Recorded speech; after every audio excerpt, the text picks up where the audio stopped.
Hello, everybody, and welcome back to another episode of the Fox Nest Sports Podcast. As always, I'm one of your hosts, Dallas, repping number 9 of the Baltimore Ravens, Justin Tucker. As always, I'm the other half of the podcast, Brendan, wearing 54 Bobby Wagner of the Seattle Seahawks. First thing, full disclosure, I have 3 dogs with me in the room today, so if there are any distractions or little noises, that's what you're hearing. So I do apologize to our viewers. Nothing I can do about it right now. They don't want to listen. Um, As always, we're going to get into some breaking news, and then we will each break down our games for the week. I have obviously Ravens and Chiefs. I also picked for my game of the week Bears Titans. Brendan will talk some Seahawks Denver and Jets 49ers, Mm-hmm.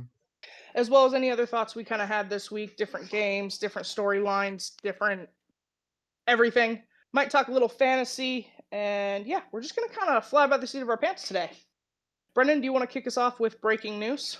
Yeah, so fantasy people.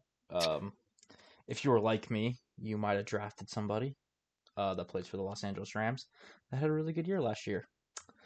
Puka Nakua is going to IR, so he is out for at least 4 weeks with the knee injury. This is the same knee injury that was bugging him during the preseason and offseason.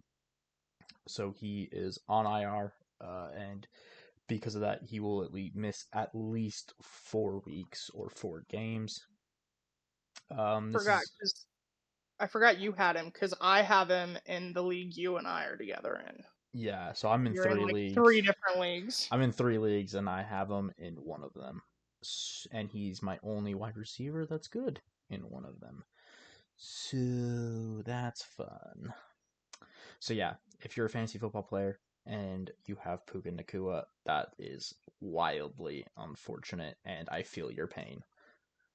Cause yeah, no, he's out for 4 weeks. Uh, they did not say anything about it being more than that. They did not give any. McVay tends to be very reserved on his injury reports, so I don't believe we're gonna get a ton of info until he's ready to be back. So, unfortunately, yeah, Puka Nakua out for 4 weeks. In other news, At slightly, least. yeah. In other news, slightly more uplifting news, depending on who you're a fan of. Dak Prescott signs a 4-year, $240 million contract, making him the single highest paid player in the NFL. And obviously, at that point, the highest paid quarterback, making $60 million a year. Just insanity here. It's crazy. It came with an $80 million signing bonus, which is insane. I would kill for just like one of that. I would just give me the signing bonus. You know what I mean? Ah, Yeah, just give me 10%, man. Just even that, like I can make work. yeah. So that's crazy. I do think it confirms the opinion that like Jerry just wants to be in the news because this came out like 20 minutes before Before, their kickoff. yeah. Um, Like that's crazy. That's and crazy. and I think what this signing really does is now you have CD Lamb, now you have Dak Prescott signed up for long term. What are There's you gonna do about Micah? Yeah, and I'm looking at the I don't have the cap numbers in front of me, but you have to imagine they're not in a good position now, like at all. No, no. I don't. And Micah is gonna be another one that he wants to be the highest paid at his position. He's gonna want to be the highest paid non-quarterback, which he's earned.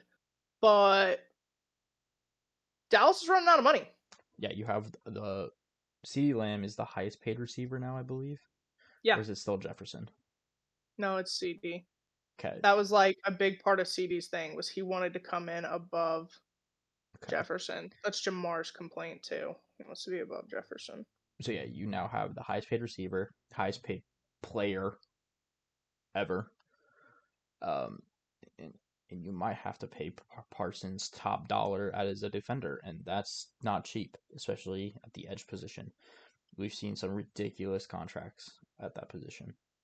Yeah. So I think it, and that I think also confirms Jerry's like wanting to be in the news because now that's all people are going to talk about is Oh yeah, is and especially like this year, it will be the Cowboys and like what they do and how they look in the playoffs. But come the off season, it's going to be all about Micah. and I also think it's going to be about this Dak Prescott contract because something tells me he's not going to live up to this contract. He's not going to be the best quarterback in the NFL. It's just No, a I mean, I I think Dak will look like Dak. I think the Cowboys will look like the the Cowboys. yeah. And that's fine when you consider kind of the thoughts I shared in our hot take video about the Cowboys that I don't think a Super Bowl really is the top priority. But if you're going to pay a quarterback that kind of money, going out in the first round of the playoffs playing like shit isn't going to cut it. And it's just not going to make you enough money. So Yeah. yeah, it's just a very interesting signing and a very honestly unexpected one in my opinion. I didn't think he was going to get a deal before the season started or I during the season. I had pretty much given up. I was like I thought Dak wanted to test the market. Like But to be fair, see what else is out there. But when you're I paid mean if this 5 million more per year than every other quarterback, yeah, but that's the thing. Like if you knew this number was going to get it done, you could have had this done months ago. yeah, Like and I think it's like 230 of it is guaranteed. I haven't looked at the guarantees, but I bet Yeah, it's it's pretty ridiculous. It's the majority of it. which I don't think is a good idea. But what do I know? No, that's never a good idea. We've seen some very very poor quarterback decisions made, but we'll get to some Yeah, of that later. yeah, we're gonna talk about that. Um, Um, and then the final piece of breaking news. oh yeah, so we've got the Super Bowl halftime show. The performer has been confirmed, and it is going to be Kendrick Lamar, the rapper, and he has done a halftime show before. Not by himself. He was part of that like Avengers halftime show where they had him, Eminem, they had Snoop and Fifth, Dr. right? Dre, 50 Cent, and I'm blanking on one of the names because there was the lady. Oh, I have no idea. But yeah, he was part of like the Avengers Super Bowl halftime show that just had a bunch of people doing it. So this will be his first one that is headlined by him. So good for him. Um, it should be It's an always it's always a good show, you know. It's whether you listen to them or not, they always put on a hell of a performance. yeah. I tend to So not care about the Super Bowl halftime show. That's not why I watch it. n- no, that tends to be when I get up, go to the bathroom, get snacks. Eat, yeah. Yeah, like stretch my legs a little bit, take an anxiety pill. You know, that's what the halftime is for people that actually watch the Super Bowl for the sake of the Super Bowl. Yeah. Um, but I'll be honest, if the Chiefs are in it again, I may just take a nap. That's a fair. That's I a would just fair may take. approach. I slept during their first one, so whatever. To be fair though, the whole family, we were all like super sick. Like half of us, I think all of us fell asleep for the majority of that game. Yeah, and So I just it remember was it, just on. and I don't remember it being a good game. But I also don't remember that game very much. So Yeah, I don't remember. I yeah slept during most of it. Um, So yeah, good for Kendrick. It should be a very interesting halftime show, very fun halftime show. I imagine he'll put on a pretty good performance. It'll be yeah, it'll be nice to see. they just always announce it with like the season openers and stuff. So Yeah, it's good the information. I know a lot of people were rooting for Taylor Swift. I don't think She's that's ever never gonna happen. and I don't think she's ever going to. Just so Yeah, we're all on the same page. like I Especially now. I think now would be weird. yeah, Um, I think if you're gonna do it, you did it last year. That would be, Yeah, yeah. but I think last year, had it come out Chiefs Detroit, her and Eminem should have done a mashup. I think that would have been cool. that would have been That would have fun. been like I think I'd have that watched that halftime show. I think it should be. But I honestly think there should be like a battle, like a rap yeah, battle during yeah. like pick someone from each city and have them do like a rap battle. That would be fun. I'd watch that. They don't even have to be good at rapping. I'd still watch it. It Just could like be someone rap. it could be like Taylor Paul, Swift could be rapping. Fuck it, we watch it. yeah, or like Paul Rudd's a huge Kansas City Chiefs fan. It could be Paul Yeah. Rudd Or versus so like the Kansas City Chiefs Eagles, Paul Rudd versus Kevin Hart. yeah. That would be a Or that other guy, gosh, I can't think of his name on Modern Family. oh yeah, I He's a know him. huge Kansas City Chiefs fan. Like, Just get have like him up there. get a couple of them, get a couple of Yeah. each. No, that'd be cool. That'd be cool. I'd watch that. I'd watch that. I'd record that. I'd probably watch it again later because it'd be funny as hell. Yeah, but um, anyway, Kendrick Lamar halftime show should be good. On to the On to the game. games. So we're gonna start with from the game that happened first, and then the game that happened last. We're gonna go in order. Yeah, we're gonna go in order. So on to Um, the Ravens because they played Thursday. They were the first game of the regular season.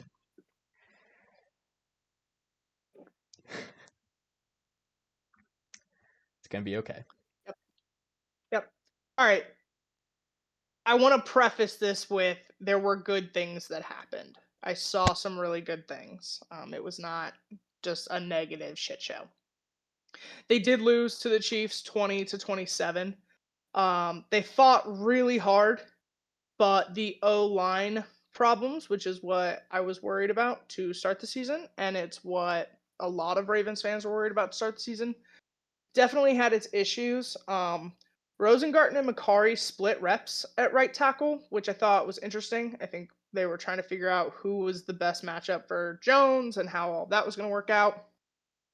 The headline really did come with 5 penalties of illegal formation in the first half, 3 of which were on Ronnie Stanley. Harbaugh and Stanley both gave press conferences. There are trackers in their shoulder pads to see where they're lined up at. Stanley felt like he had been targeted through a lot of the game. There were definitely times he's like, felt like I was getting conflicting information. I would line up in a spot, it would be okay. And then 2 snaps later, that same spot was not okay. The tracker kind of confirms that information. Harbaugh seemed to confirm that information. I'm not trying to rep on the refs. Like, they're going based off what they see. It's a human error thing, but it was kind of crazy that they got so many and the Chiefs didn't record one with something that was supposedly new and they were going to be enforcing.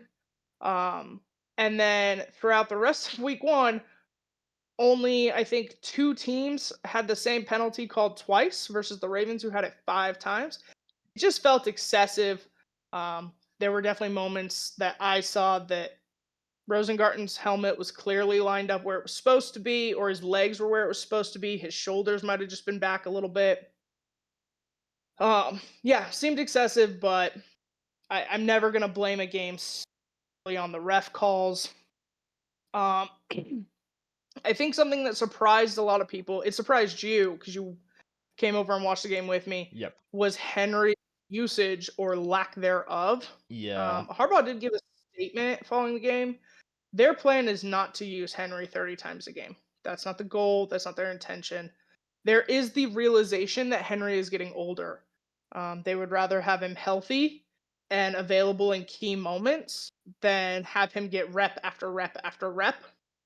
I also think with the O line struggles, it was easier to kind of put the Ravens in a bunch of RPO options. And if they needed to run it, let Lamar do it. Or have Hill there in the backfield. But yeah, Harbaugh did talk about it. The goal is not to use Henry the way the Titans did. Yeah. As for the Ravens' overall performance, obviously the O line struggled. I thought they did run the ball well. Lamar looked fast. My concern is this kind of play is not sustainable. He missed practice Monday, and Harbaugh refused to really comment on it. He said, "Look, the injury report comes out Wednesday. Some guys just miss practice for personal reasons. Some of it's physical. Do what you want with that information." Mike Garofalo from the Insiders is also a analyst on GMFB, and he stated that Lamar was just dealing with some soreness, but nothing too extreme, and should be back at practice. I don't know.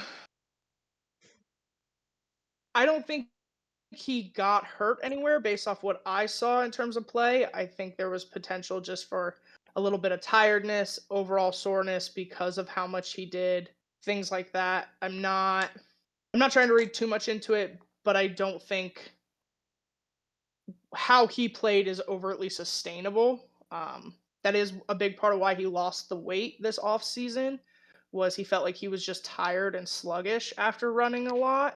So we'll see. This is also his first game of the season. He didn't take reps during preseason. He's a quarterback. He can't get hit. So this is really the first time he's feeling all of that. So we'll kind of see how next week against the Raiders plays out, and he has to deal with Max Crosby. Um, Yep. the final drive to me was the most important one. Um, I had kind of resigned myself. I had told you, I think about halfway through the third quarter, that I'd kind of thought they were going to lose at this point. I just wanted to Yeah. see how it all played out.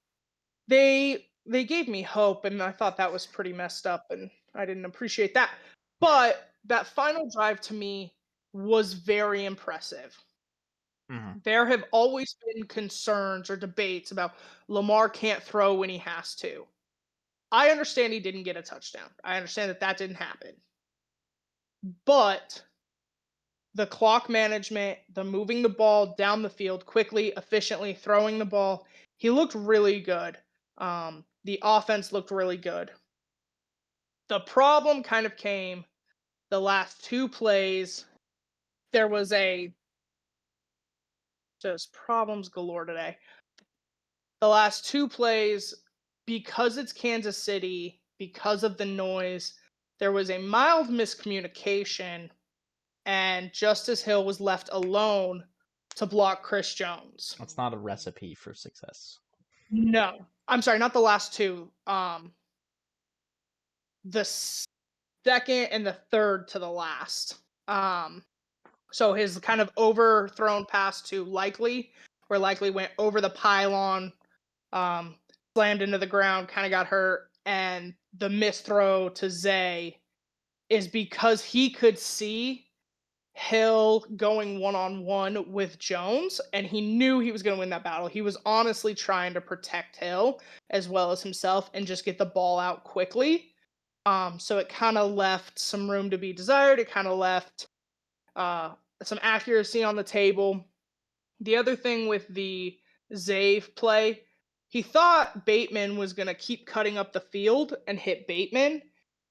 He realized like half a second after the ball left his hand that Zay was wide open. He talked about it in the post game that he was like, if I just held on a moment longer, he'd have hit Zay. You can see him on the broadcast right after the play. He does this because he just needed to hold on a moment longer, but he saw Hill and Jones going one on one and thought that doesn't go well. No. And Um,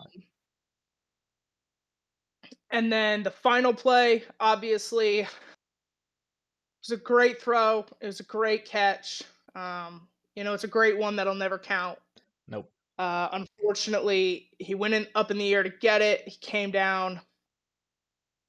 The only thing I can think of is from the second Harry Potter movie. Okay, and don't smirk. It's just true. When Ron gets the howler from his mom, and she's like, "If you put another toe out of line," and I'm like, "That's how I felt because it was a toe Yeah, I've into the been back of the end zone, out the back of the end zone." But it was a good, it was a great drive. everything kind of contextualized, to see them move the ball, to see him throw it when he has to. Um, obviously some communication issues, and we saw that on the defense as well. That final touchdown to Worthy was busted coverage. Marlon Humphrey thought another safety was up behind him to help, and he did not. So, just some communication issues, some work that needs to be done on the O line. I was happy with the defense. I thought Wiggins would get involved a little more. I thought he would be a little more relevant on Worthy or Rice, and he was pretty quiet this game. That shocked me. Obviously, we saw Roquan and um, Mahomes kind of have a couple moments.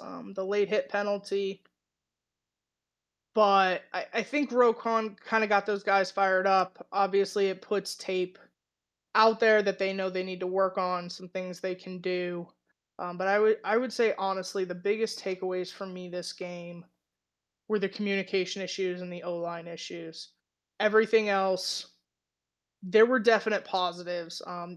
You saw the tackling was not, they were going for it. We had a couple missed tackles, but they were going for it when they had the opportunity. Lamar was throwing the ball really well. He was running the ball really well, a little too much, but well. Henry did look good for the plays he had out there. Zay looked good. Bateman had a catch. Um, I also wanted to talk about Mark Andrews because you and I had kind of talked about that. Yeah. I do not think Likely has become the number one tight end. What I do think, because I kind of went back and watched the game play by play, like the condensed replay. I did go back and watch it, just knowing the outcome, so I wasn't so emotional. Hmm. I think genuinely what happened was not Lamar, Picard and Andrews were like, screw it, we'll be extra blockers.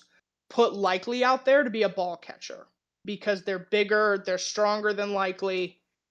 The goal for them was simply to protect Lamar.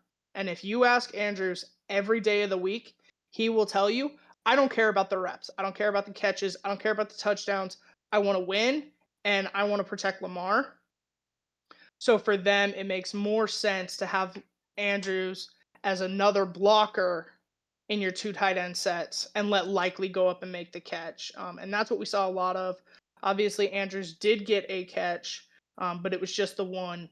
His primary usage was to be an extra blocker for Yeah. Lamar. If they can get the O line settled and in a better position, I think you'll see way more Andrews catches. I don't think that it's going to drastically swing. Either Andrews will get them all or Likely will get them all. I definitely think they'll kind of split some of those. But for everyone that's like, Likely is clearly the number one tight end, no, but Mark is the clear blocking tight end. And Um, that's what they needed him for.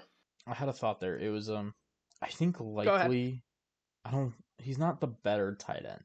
I don't want to say that. Mark Andrews is one of the No. best tight ends in the league. I think Likely gives you more as a receiving threat. I think he has more after the catch ability. He's a little faster. He I think he just has more. Andrews is So good after, but I think Andrews is better. He gets the ball and he gets what he gets. I think Likely has the ability to get the ball and make people miss. so I kind of think it's just the straight up difference between a wide receiver and a tight end because Likely does have a more wide receiver build. Yeah, Mark will bully people and he'll push people over and he'll stiff arm and he'll do that. And he's hard to bring down, but it's not quite as fast. Likely is a little faster. yeah, Uh, they both have a pretty equal vertical in terms of getting up over the top. And that's a battle that Andrews wins a lot. Um, I think what we'll see really is that Likely and Andrews will be his favorites. Um, yeah. he has something with tight ends. I don't know what it is. I don't know. Hollywood Brown scarred him for life. Yeah, there's a good chance of that. You will see his wide receivers. You saw Zay make some really good catches. You saw Bateman make some really good catches, especially in those deep ball routes. But he likes tight ends, especially in the red zone. So that's kind of what I expect to see. There's a stat they ran 12 man, which is like two tight ends and a running back set, 53% of the time Yeah, against the Chiefs, which was the highest amongst all games, and it was the highest compared to them last year. So I think that will be what you primarily see. I mean when you have And then two how fantastic, Andrews is used is going to come down to the O line play. yeah, Is Andrews is not going to let Lamar get bullied and pushed around. Um, that team is very protective of him, and you kind of saw it. He got into a little bit of a scrum on the Chiefs sideline, and pretty much the whole O line and Picard were ready to dig him out of it. So, and that's pretty normal for a quarterback. I'm not saying that like Lamar is special, but they are very protective of him, and Andrews is in that category. I know last year when it was Tucker and Mahomes kind of having a problem, you saw Kelsey get involved, because that's his quarterback, and that's kind of Andrews' take on it too. Is if he needs another blocker, Andrews and Picard are like, we don't need to catch the ball. We do not care. We just want to win and we want to protect him, and that's what they'll do. hmm Only kind of bummer coming out of that game was Kyle Van Noy. Was the one injury we really saw during the game, taken off the field. He was able to walk under his own power. He stayed on the sideline, but after the game, they determined that he cracked an orbital bone. Um, we are not We've not been told the extent of that damage or how long he's projected to be out right now. I know he had some further testing they were going to do throughout this week. So no news there. That's a big bummer. He is a leader on that defense. He just got a new contract extension because he was on a 1-year deal last year. And he plays really hard. He plays like a Raven. I know that defensive room is going to be pretty hard up without him. That's big shoes to fill, no matter how long he's out. And then, yeah, just for someone to fight as hard as he did last year to make the roster, stay on the roster, and get the extension this year, to see that happen week one is just bums the shit out of me. Honestly, I think Van Noy's a great guy. He's a great player. He is a Raven to a T, and I hope he comes back soon. Hopefully, it's not something that requires surgery. Um, yeah. So that was kind of it for injury news, and then I'm waiting for an update on Lamar. I don't know. I know we set up our Twitter account. I'll probably repost it when it happens. If we get some info on that, yeah. but they did lose, but that's okay. I do not think this team. I do not think the weight of this team rested on 1 week. Um, likely Roquan and Lamar were all pretty fired up after it. I think they'll get better. They're a team that knows how to learn from their mistakes. They're a team that knows how to grow, and now that they officially started, that all of the starters played, they know how to improve and what to get better at. So, yeah, it comes with a loss, but that's okay. Yeah. We'll move on to next week. The most important game is the next one, and nobody's got it better than us. Well, there you go. Sounds like So, the Ravens got out of the week one pretty unscathed injury wise, which is good to hear. Always good to hear. No injuries, really. Well, you got the heck one, yeah. but nothing Could have major, been worse. It could have been, I don't think anything that's going on with Lamar is. serious. Yeah, I think he'll play Yeah. against the Raiders, and the other injuries on the injury report, like we knew they were going to be there. Nothing super surprising. So to have the one, as shitty as it is, really is. It's kind of best case scenario to really walk away with like one injury is not. It's hard to ask for more than that. Yeah. So, All right. Do you want to move on and to yeah, the Titans and Bears for your game of the week? yeah. So I did pick Titans Bears. I thought it was going to be interesting to see two young quarterbacks. I know technically this is Levis going into his second year, but he didn't start the entirety of last year. Now you kind of know the system, you know what you're doing. So I just wanted to see how these young guys play, new teams. You know, the Titans went through a lot of changes in terms of coordinators and head coach. Obviously, Caleb Williams is it's his first real game in the NFL. Um, I had a few thoughts on this game, and I had a take, and we'll get there. But I had a take. Okay. Caleb Williams, the number one draft pick, went 14 of 29 for 93 yards. This is like a 43 in terms of passer rating. It's not good. It's not good. It's not good at all. Yeah, He it did was not play rough. well. I think there were two things that happened. One, you saw him run around a little bit. There was one drive in particular. You saw him run back, spin to get away from a defender, and then go to spin again. And I think that was kind of his moment of, oh, damn, these guys are fast. When you run around in college, you think, oh, I'm fast because I spin and I beat the defender. And now my wide receiver's broken free. The NFL does operate at a significantly higher pace. Yeah. Um, Everybody on the field is faster. So when you spin and the defender's still in your face and your wide receivers haven't broken free, and then you spin again and you still have a defender in your face and your wide receivers still haven't broken free, that's kind of the moment of, oh, this ain't college anymore. Yeah. So I'm not saying that he's a bust. It's week one. Let's calm down.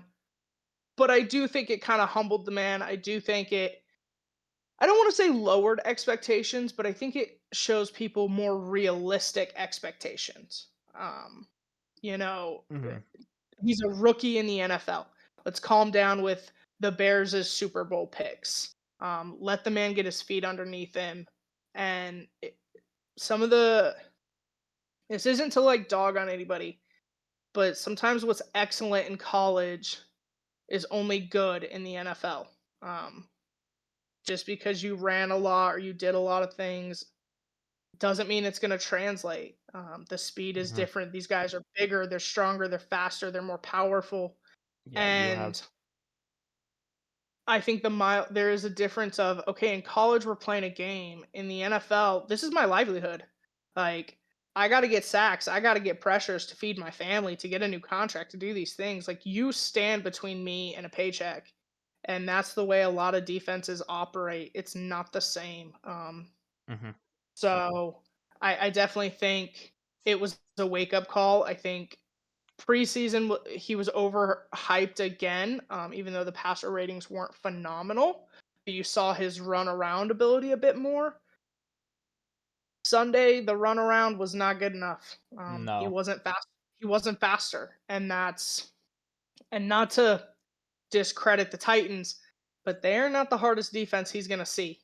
So No. hopefully he doesn't lose his confidence. Hopefully the Bears, that is my concern, is that the Bears don't know how to fix some of these mechanical issues. He had severe accuracy problems. Um, and is Eberflus or the offensive coordinator in can't think of who that is right now. Um, can they work on Oh, these things with you? Can they help you develop? Oh, who name? Shane Waldron is the offensive coordinator. Shane Waldron. Yeah, are they going to be able to help you with your mechanics and the issues that we saw? That's kind of the number one question.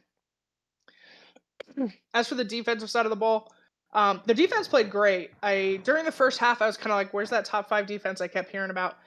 They pulled it out in the second half. Obviously, they got a blocked punt return for a touchdown, an interception return for a touchdown. The Bears defense did play phenomenally. Yeah, It is what got them the win. their win.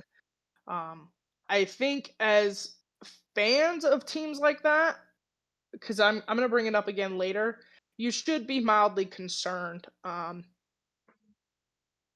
Defenses are great, and they're vitally important, and it's great when they can get you points, but the offense has to help. A defense can only do so much. Yeah. They will get tired as a game goes on and as a season goes on, and you will start to see that fall off. So hopefully they can get something going on the offense. On the Titans side of the ball, Titans defense did phenomenal. A lot of pressure on the quarterback. Um, a lot. They didn't have a ton of busted coverage in the secondary. Um, so yeah, the Titans defense played really well. There's nothing you can do when the Bears defense makes a play. There's nothing you can do about that. But they did hold the Bears offense to 2 field goals, so that was really impressive.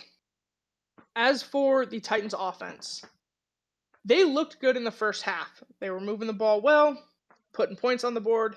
They didn't have to settle for field goals a ton, but you definitely saw Levis's experience come out. Hmm. And young guys tend to do this, and some, unfortunately, never really get out of it. Is when it starts to fall apart, you begin to panic Hmm. and make terrible decisions. Yeah. The 2 interceptions he threw were massively avoidable. Uh, the, Um, the but the they come what? that pick six he threw, Yeah, where he was being sacked and he like tried to backhand toss it away. shovel. You're still winning at that point. You still Yeah, had the lead. At the end of it, just take the sack. Like, like you have to make a choice. And that comes from your ability to see the field. Um, and that's a young guy problem, and it comes from your ability to stay calm. And so it's, can these coaches help you with that? Can they develop that kind of out of you? yeah, There are quarterbacks in the league that have been in the league a long time. But when it goes badly, it's terrible because they make mistake after mistake after mistake, trying to force the ball, trying to move it too quickly. Not to blow smoke, but Patrick Mahomes can win with 13 seconds on the clock because he stays calm. yeah, He just moves the ball efficiently. We don't make stupid mistakes. And that comes with time and experience, and hopefully these are things he can work on. Um I think some people kind of started the day as, oh no, Levis isn't the guy. I don't think that yet. I don't feel that way. it's I still saw week some really good one. things. It's week one, I think, but he definitely needs some coaching on Hmm. reading the field and not getting into ourselves. I had a take, and I did want to share, Okay, and it's hard because there are other factors. I don't know that there's a stat to back up what I'm about to say. It's purely an opinion based take. When you look at the successful quarterbacks coming out of college, we've talked about, we think it's better when you sit, we think it's better when you play longer in college. All of these things are true. hmm, I also think something they have in common is their weapons. And what I mean by that okay, is they don't have good ones. When Mahomes entered the league, he sat for a year, but when he started, he had Tyreek Hill and Kelsey. And that was his main, and that's what he ran with. When Lamar entered the league, he had Mark Andrews, who, by the way, was not number one on the depth chart. That's a connection he found and he built. And what was his other one?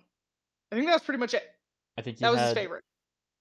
Like, he had Hollywood, he had, I think, Watkins, and yeah, those never really developed. He had Andrews, and he found Andrews. Josh Allen, first couple years of his career, it wasn't great in terms of passing, and then he found Stephon Diggs. yeah, When you look at the Bears wide receiver room, or the Bears team, everyone talks about how loaded it is, how great it is. He's got all these weapons. I think that's a problem. Okay. And here's why I say this. When you are entering the league, when you're first entering the league, you're trying to figure out so much.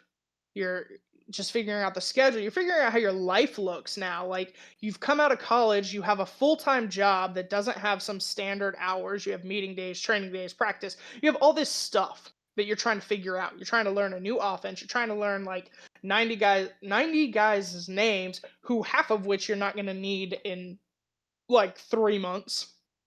You're trying to learn your coaching stuff. You're doing all these things. And then you hit the practice field. And in Lamar's case, or in Mahomes' case, Joe Burrow had Jamar Chase. Mm, Um, you have kind of this one guy, one or two that you build a connection with, and that's good enough. And everyone just says, okay, sounds good. You and this guy work, we will make that work. The offensive coordinator will let that develop, will let that happen. And it happens naturally. Caleb Williams is looking at Keenan Allen, DJ Moore, and a first round pick wide receiver. All of which think to some level they should be wide receiver one. We should be the top of the depth chart. We should be getting the ball. We want the ball, all of these things. yeah. So I think it puts this pressure on Caleb to spread the ball around rather than find the guy that he has a great connection with and develop that. Hmm. There were multiple times. Now, I've heard he had some accuracy issues in college. I didn't watch a ton of college football. I couldn't comment on that. I'm not going to say that's not true. The people I've heard it from, though, I do trust. He had moments. But I watched him play Sunday. And the amount of times he barely missed Keenan Allen, Yeah. the amount of times he barely missed DJ Moore. I'm like, that is a lack of understanding and a lack of connection between you and a wide receiver. Hmm. And that comes, I think, because you haven't been given the chance to develop with one guy. You are trying to force equal opportunity, Yeah. which is fine eventually. Right now, figure out who you work with one guy and let that develop.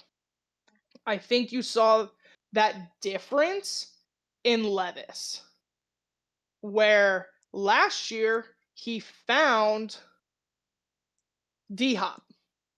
He was able to build that connection. And then this year they added Calvin Ridley, they added Jahan Dodson, No, but Tyler he Boyd. already had Tyler Dots. Boyd. I'm sorry. Who got Dotson? Eagles. Okay, I'm like, I know somebody got him. So you got Tyler Boyd and Calvin Ridley, but you added them after already securing a connection with somebody else. Yeah. So I can't help but wonder this loaded wide receiver room and how awesome that is for a young quarterback if it's not actually a mild detriment. I have another thing to add to that. Go, do it. Shane Waldron was the coordinator for the Seahawks last year. Uh huh. For the last 2, 3 years, 3 years. Okay. I think he got there with Gino, like started. He Okay. might have had a little crossover with Russ. But last Okay. year, the Seahawks had three great wide receivers. They Yeah. had DK Metcalf, Tyler Lockett, Jackson Smith, and Jigba. Yep. Very similar to, I would say, the Bears, where you have DJ Moore is kind of like your DK, take the top off the defense. Allen's like your Lockett, the old route running, just Yeah. does it all, dude. And then your first round pick, who's Odunze and Jason. Shane Waldron sucked at getting the three of them involved in a game well. Yeah. I think part of this is Shane Waldron is not a good coordinator. Okay. He, That's I, yeah. I, That's take. Yeah. that's why he's not with Seattle. Uh, No, and that's fair. That's fair. I did not like him. I think he did not do well. Um, I think a lot of what Seattle's success came from the fact that they had talent, and I think a lot of the other success is they had Geno Smith, who's been in the league for 10 years, and can kind of tell a coordinator to, I'm not going to say shut up, but can kind of ignore a coordinator a little bit. Where now you have Yeah, a rookie who the coordinator tells you spread the ball around, you're going to end up spreading the ball around. Whereas, like, yeah. So I think having Shane Waldron as your coordinator is not helping the situation like at all. Um, gotcha. I think, And that's I knew you had some complaints there with that fact.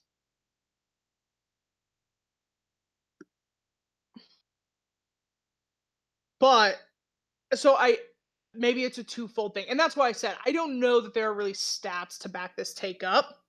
I just think about the successful quarterbacks, especially early success. I'm a freak out. Um, is they had very little connection. Like they had the one guy, maybe two. And if Waldron isn't someone that can help you develop that and develop those connections, then I think it's going to be a rough season for the Bears. And it's going to be a yeah, rough season for Caleb. I And did they not, play the Texans next week. yeah, Like, you thought the Titans defense got after you. And the whole year they're going to create because of CJ Stroud and his weapons. You think about CJ Stroud last year, other thing. He had Nico and Tank. Those were his two. And he built something with Nico. It was clear, it was early. hmm So, and yeah, so maybe it's a twofold thing where you need to be able to build a connection and you need a offensive coordinator that can help you with that. yeah, and And it sounds like Shane Waldron.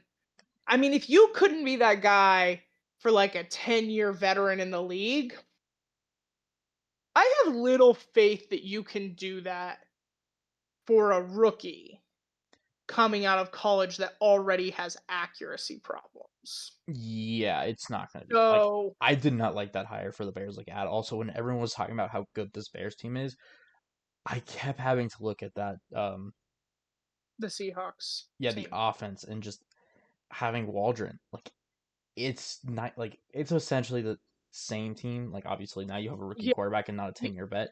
But if you look at and you have different play, but like but if you look the at the concept. weapons, like you have three really good wide receivers, you have a pretty solid tight end that can catch the ball and do pretty much anything you need him to. The running back situation's a little worse than the Seahawks are, but they still have two pretty solid running backs. If Yeah, Waldron couldn't succeed with that in Seattle, I don't know what makes you think he's going to succeed with that in Chicago with a rookie quarterback. no, I agree. And yeah, they play the Texans next week.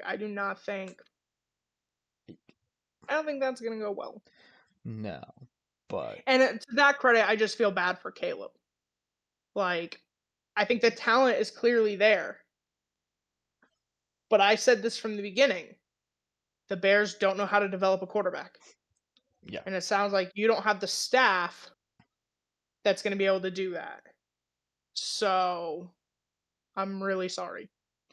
yeah, we're gonna find out. But yeah, I don't have a ton of faith in that staff, especially Shane Waldron. Um, Yeah. Well, and I don't know, like,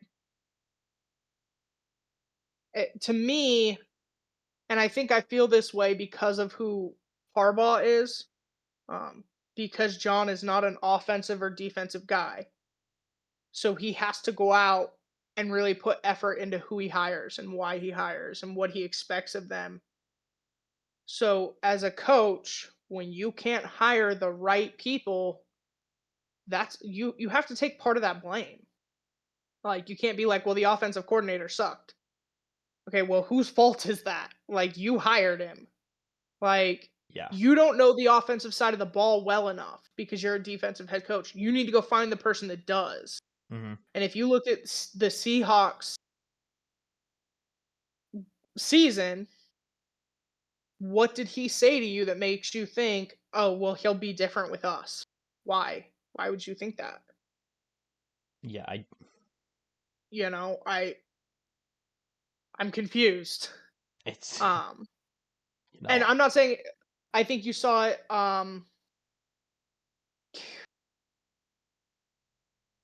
I don't know. The Chargers' last OC under Brandon Staley Kellen Moore. is Kellen Moore is now with the Yeah. Cowboys. They played really well offensively. They look like the Cowboys. It didn't look like he went out and did something crazy. He didn't try to force a scheme on them. They used CD Lamb. Like I thought, so that went well. So then you're like, okay, it's not the coordinator, it's other problems. And maybe that was the case here, is you thought maybe it was more on Pete Carroll than on Waldron. But Maybe. there is a level of, if your offensive coordinator doesn't do well, I've always talked about this. I think a head coaching job is not just dependent on how the team does, but how you assign fault. If Hmm. you try and keep Shane Waldron as your OC through this year and it continues to go badly and you refuse to fire him, okay, now your job's on the hot seat. Yeah. It. Like you have to be willing to pull that trigger. It's a business. You're trying to succeed. You're trying to win. Yeah. Maybe you don't do it in the middle of the season, but if that change has to come, you have to make it. But yeah.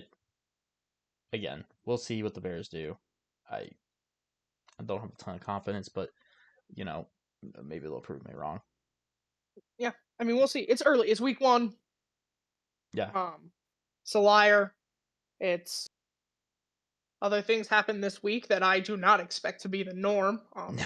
They made me really happy, but I don't think that will be the norm. All right. All right, Brendan, talk to us about Seattle versus Denver. So where to start with this game? This this is a classic game. This is a classic Seahawks game. I feel like this reminded me of Pete Carroll. There was it was a tale of two halves, and again, it was we suck in the first half, and in the second half, we turn it on and we're better. The difference I felt like is one side of the ball played the whole game and were great the whole game. The other side of the ball definitely took a half to get going. Um, but yeah, so the offense we'll start there because they're the ones that struggled. In the first half, it was not going well at all. First drive, we were watching Red Zone, so we Yep. have Red Zone up, and I am getting my laptop out to have the Seahawk game so I can watch just the Seahawks game, so I can kind of see every play and see what's happening. I open my laptop and I hit Seahawks, and the first thing I see is Geno Smith throw an interception. That is the first thing that I see on my screen to start the game. And I ended up seeing what led to it, what happened. The offensive line really struggled. That is what I'm getting to. The offensive line was sloppy. The offensive line struggled for the first half. It was not good. It Geno was sacked once on the first play of the game. Was hit low on that interception, and they could not run the ball to save their lives. They could not pass protect to save their lives in that first half. It was abysmal in that first half. They settled down a little bit towards the second quarter, got some points on the board, but again, offensive line struggled. It did not help that our starting right tackle, George Fant, who was technically the backup to Abe Lucas, who's on the PUP list for the first 4 weeks, went out in the, I believe, first quarter with a knee injury. I think it was his right knee. We have not gotten any new information. Nothing. McDonald has said day to day, but they have not done any imaging. There's been nothing, like no updates, and that is pissing me off because I don't want to wait till Wednesday when the injury report comes out to find out what the fuck's going on, which is what's going to happen. So yeah, the offensive line was bad for the first half. Got worse once George Fant came out because Stone Forsythe came in, and I have opinions on him. I'm not. So yeah, with George Fant having to come out, the offensive line is going to be worse. I'm kind of afraid for next week. I don't think options other than Stone Forsythe, who I don't personally like. I think he's not that good. Um, there are other options on our practice squad. We might be able to get a free agent. As of recording this, they restructured DK Metcalf's deal, freed up a little bit of cap space. I don't know how much. I didn't get any numbers. I just saw that that happened. Um, so maybe that could get us to make a move for another right tackle. We'll see. But yeah, the offensive line really had me nervous, especially the inside or the interior of the offensive line. I thought Connor Williams, I mentioned his name, the center, got a start. He's back from his ACL injury. I thought he looked fine. I didn't really expect a whole ton since he's coming off the ACL injury. So, he had moments, but otherwise, I thought he looked fine. Our guards definitely, pass blocking wise, left me nervous. But it's week one. We'll see how the offensive line goes from there. There was very good things to see though. The second half of the offense, that's where we got the money. The second half of the offense was great. They looked much, much, much better. Ryan Grubb, the offensive coordinator, I think did a really good job adjusting at halftime, getting better looks, being able to run the football with Ken Walker. I think really helped. Like Ken Walker ended the day with 103 yards and a touchdown. Running ball looked great, and the guards that struggled in pass blocking really helped in the run game. So I think that might just be something they have to work on in the pass game. Uh, but the run game looked great in that second half. They were really moving the ball well. Um, for the game, the offense I would say was mediocre, and that's fine considering how good that defense looked yesterday, or not yesterday, Sunday. Okay, it was a rookie quarterback, so I'm gonna calm down. It was week one. I'm gonna calm down. Okay. But that defense, man, it was flying around. It looked like just they were making play after play after play. Julian Love had 11 tackles, a forced fumble, and an interception. He was fantastic. I think he was the best player on defense for the Seahawks. I forgot to mention, I thought Ken Walker was the best player on offense for the Seahawks. He ran the ball really well. He had that one touchdown, but man, he was just making plays. Um, but continuing with the defense, like the whole team, Wolin had an interception for the second turnover. We had two sacks, both one for Mafe, one for Derek Hall. They both look great. They both are generating a lot of pressures. The Broncos gave up the most pressures of any team.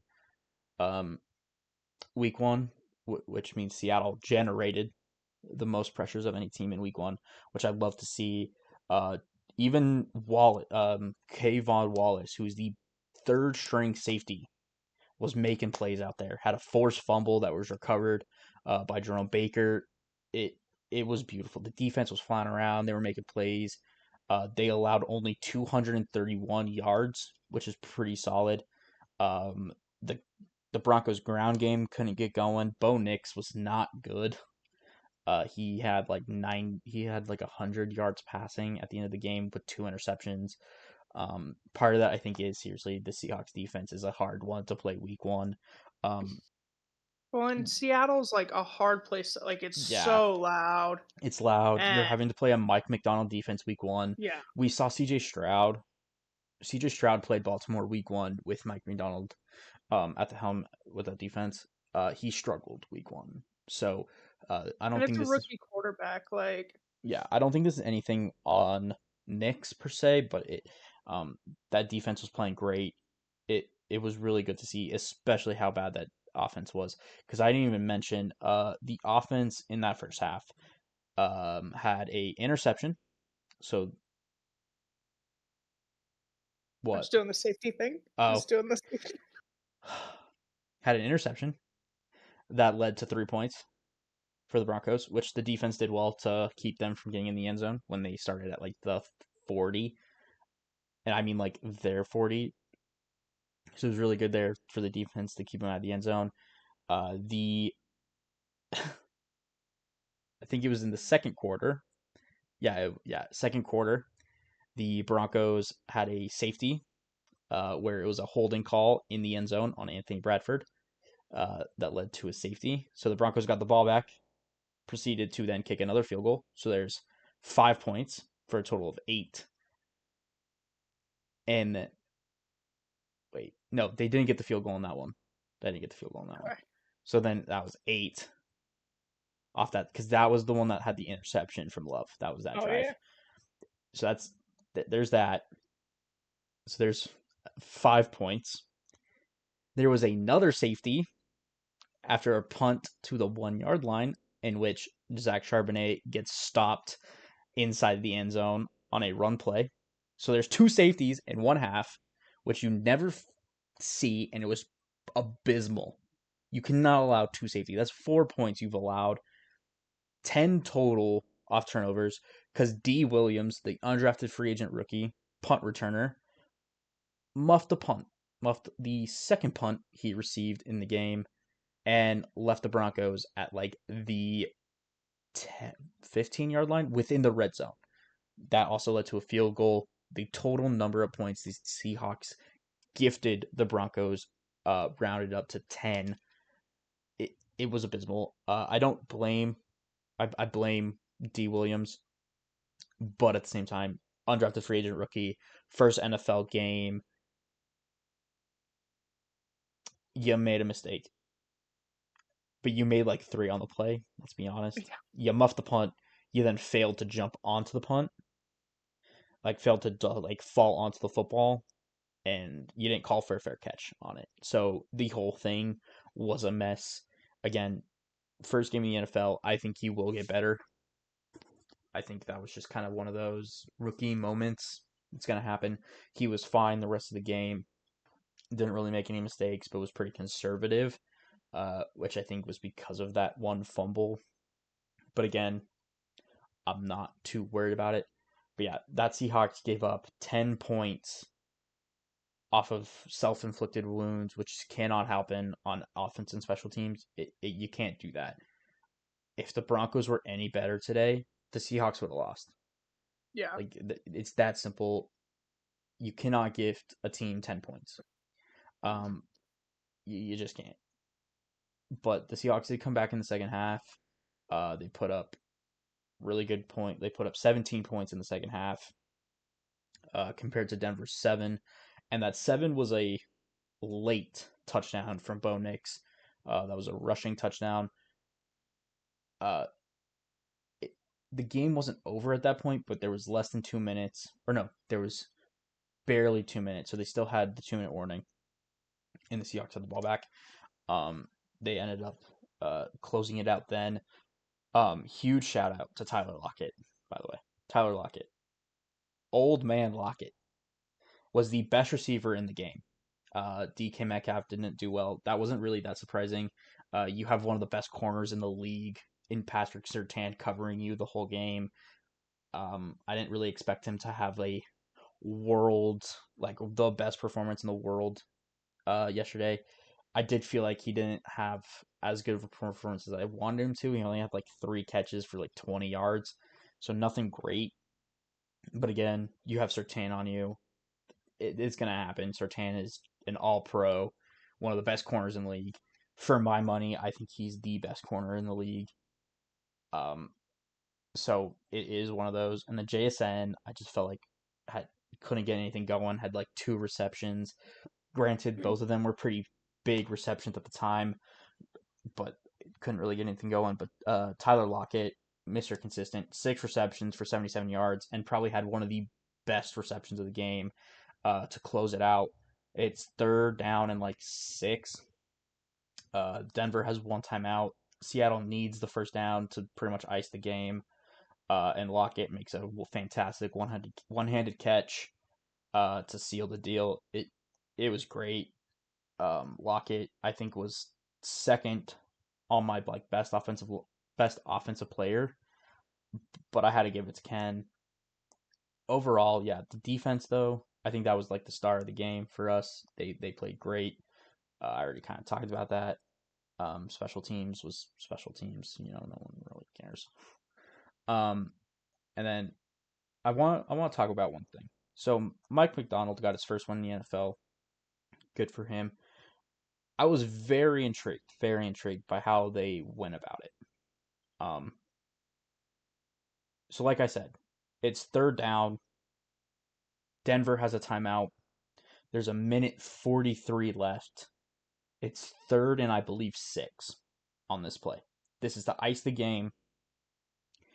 Most teams, or some teams in that situation, would run the ball, force Denver to take a timeout, and probably have to punt.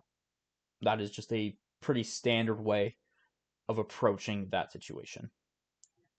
I think it was very telling that Mike McDonald went out there and went, "We're throwing the ball. I do not care that they have a timeout. It doesn't really make that much of a difference. If we get this first down, the game ends. If not, I have extreme faith in our defense to not allow Denver to go down the field." So I think that showed huge uh, trust in your defense. It showed huge trust in Gino and your offense, and it showed a real level of aggression, which I think was missing in the Pete Carroll era. The recent Pete Carroll era. I think Pete Carroll in that situation hands the ball off, gets like 2 yards, and is forced to punt it away. I think that's what happens. Um, I'm not gonna say Seattle doesn't then win the game by stopping Denver, but they give Denver the ball back with a chance to win. And um, I have to say, I was so excited to see that was a change that the Seahawks made this year. Was McDonald came in and was like, we're gonna be more aggressive and we're gonna try to win. So I think that in itself, I think is a huge thing. That yeah, he sat there and he listened to the stat guy. I don't really know what to call him, but essentially his job is to tell you the percentages of success for some things. So he's like your fourth down guy, like you should go for it. Yeah. And so he listened to him, he went aggressive, and it worked. Sometimes it's not going to, but it worked. And I love to see the aggression. I love to see the trust in the team, the trust in the defense, just the whole thing. I thought it was fantastic. And it showed a real level of coaching, I felt like. Yeah. Definitely. Um, so yeah, love to see that. Love to see his first win. Um, there's a lot to work on in the game. The Seahawks still won, and they won without playing their best football, which I think is great to see. The offense, I think, will figure it out. Um, whether it's the offensive line needs to figure out, whether it's just the scheme around that, whatever it is, I have faith that the offense will get back. And then I think the defense gets better throughout the year. I do. I Yeah. thought they played really well, but like Leonard Williams didn't really do a whole ton. Like he had good play, but like he didn't have any sacks. He didn't really like he didn't stand out, and yet that defense was still great. Jaron Reed didn't really stand out, and yet that defense was still great. Um, Devin Witherspoon had a couple chances at an interception, didn't get one. Dotson had a couple of chances at an interception, still played great. Was making tackles all day, looked fantastic. Just that was the other thing of this game. The open field tackling of the Seattle Seahawks, I think, improved tenfold. Like it's night and day from what it was last year. That Seahawk Yeah. team last year, even with Bobby Wagner, could not tackle for shit. It it was so frustrating to watch. This year, I mean, they're coming up and they're making some beautiful open field tackles. It looks great. I think that's another thing that Mike McDonald really succeeded in this year, like getting them ready, getting them because I think that's really hard for week one, getting you ready to tackle because you just don't do it Yeah. during the preseason very often. So that was really good to see. Um, I think that's really it for the game. Some injury news. Nwosu was inactive for the game with his knee injury. Not really that surprising. Um, I would look for him back either next week or the week after. Hopefully, I think week 4 at the latest is when he'll be back. since he wasn't put on IR. So that right there is something to kind of look forward to. That Nwosu was out and our defense was still putting up some good numbers. Like I said, George Fant came out of the game with a knee injury. Still no updates there. Um, RD Burns was elevated from the practice squad, but it did not end up playing. This could just be he didn't. There was just no place for him to play, or he did end up having that injury in the last preseason game, so that might have also played a factor. Pharaoh Brown did not play with a foot injury he suffered in the joint practices against the Titans. I don't expect him to be back for a little bit. That injury did not look great. He was carted off the field, but again, he was not put on IR, so I expect him back before week 4, because you would put him on IR if he would be out longer than that. That frees up a roster spot. So there is room. So yeah, Pharaoh Brown and Wosu and Burns all didn't play. Kind of figured they wouldn't. And then the one that kind of has me nervous is Kenneth Walker. Left the game late. I'm talking like last series late. The last series was all Zach Charbonnet. He left with an abdominal injury. Once again, no update there. It does not sound too serious. He did a conference after the game and said he's good. Part of me thinks that was kind of it happened. They were kind of playing it safer since he was having a good game, and they're really going to have to rely on him. Um, and abdominal injuries, like he's already had surgery in his abdominal area for hernias, for sports hernia specifically. So I think they're kind of playing it more cautious there because that is a really easy injury to re-aggravate and mess up.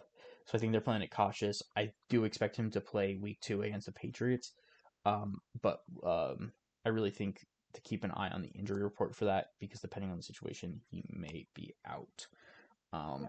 that is it for the Seahawks injuries. Um, Um, Go ahead.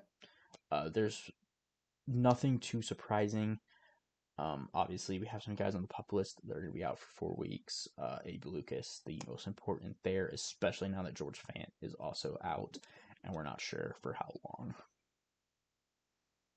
Um, Yeah, I mean,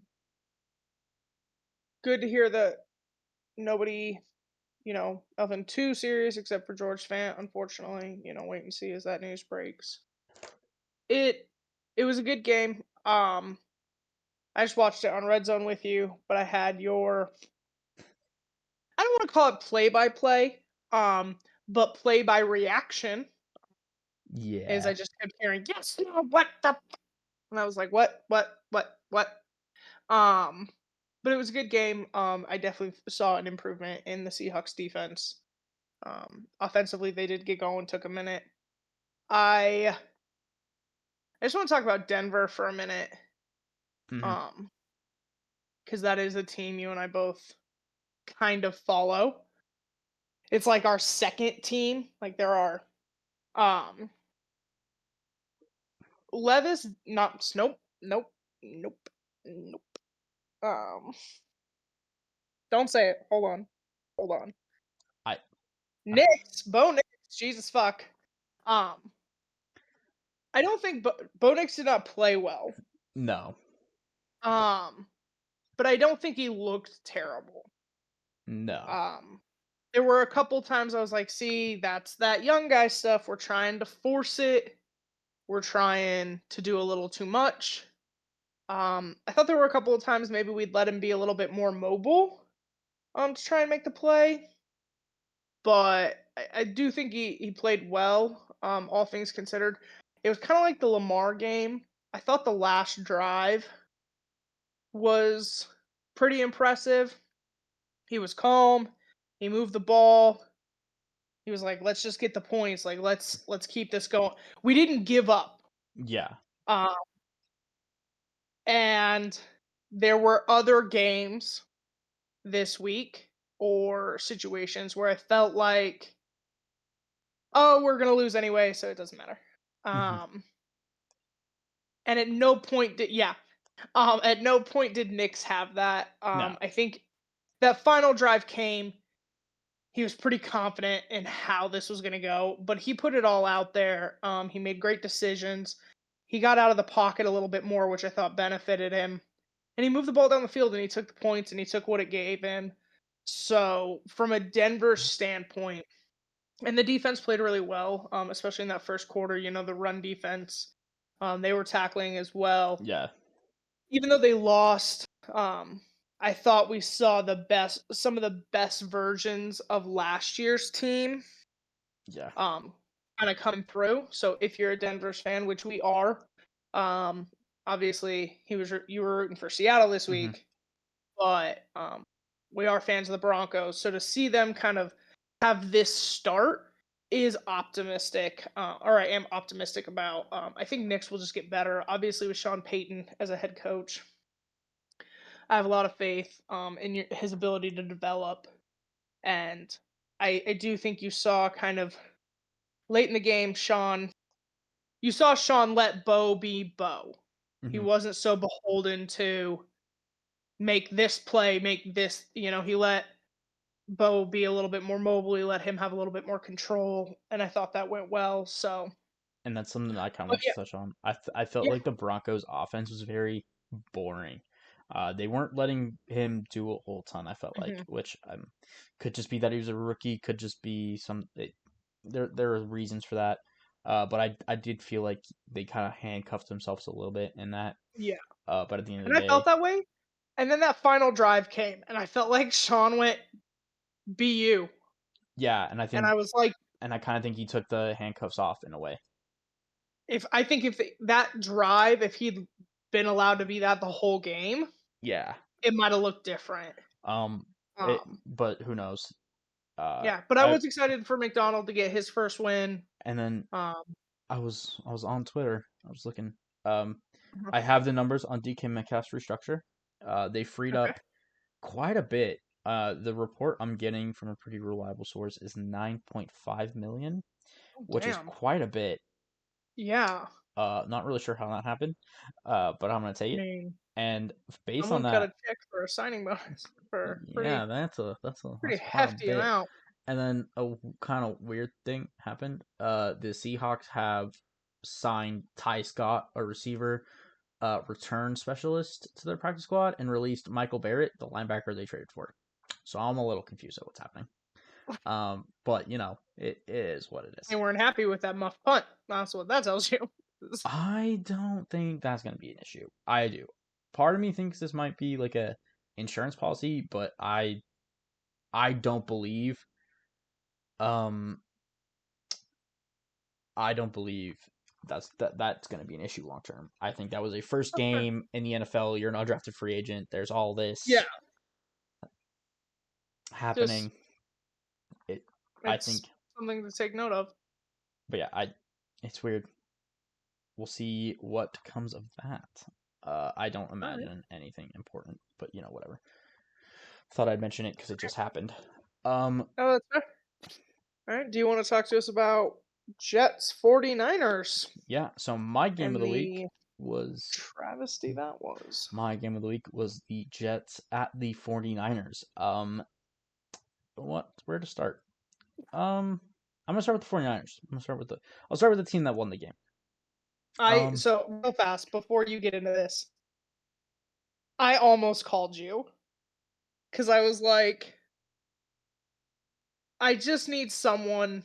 oh, I just need to bounce the things I'm seeing off of someone because we were texting a little bit. But three times I was like, man, just call him. And then I didn't. And I was like, that's okay because we're watching two different broadcasts. yeah. But I had There's so so many many thoughts. things.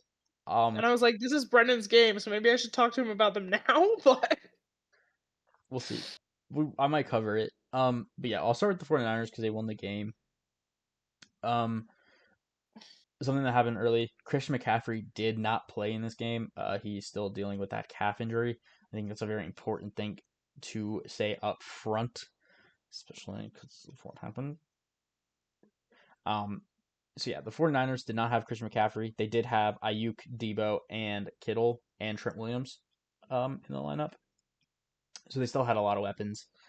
Um, I thought overall the offense was good. I think it would have been better with McCaffrey. But overall, I thought they played well. Ayuk had a couple drops. I think that was partly because he didn't play and hadn't really practiced. It was kind of funny. I did end up seeing a clip from the Manning cast of Peyton Manning get all pissed at Ayuk for dropping the one in the end zone because you know if you're gonna sit out, you gotta be able to catch the football afterward.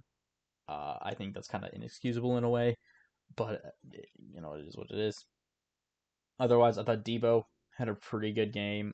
He did a lot, I think, in the rushing and receiving department. Had a rushing touchdown in the game.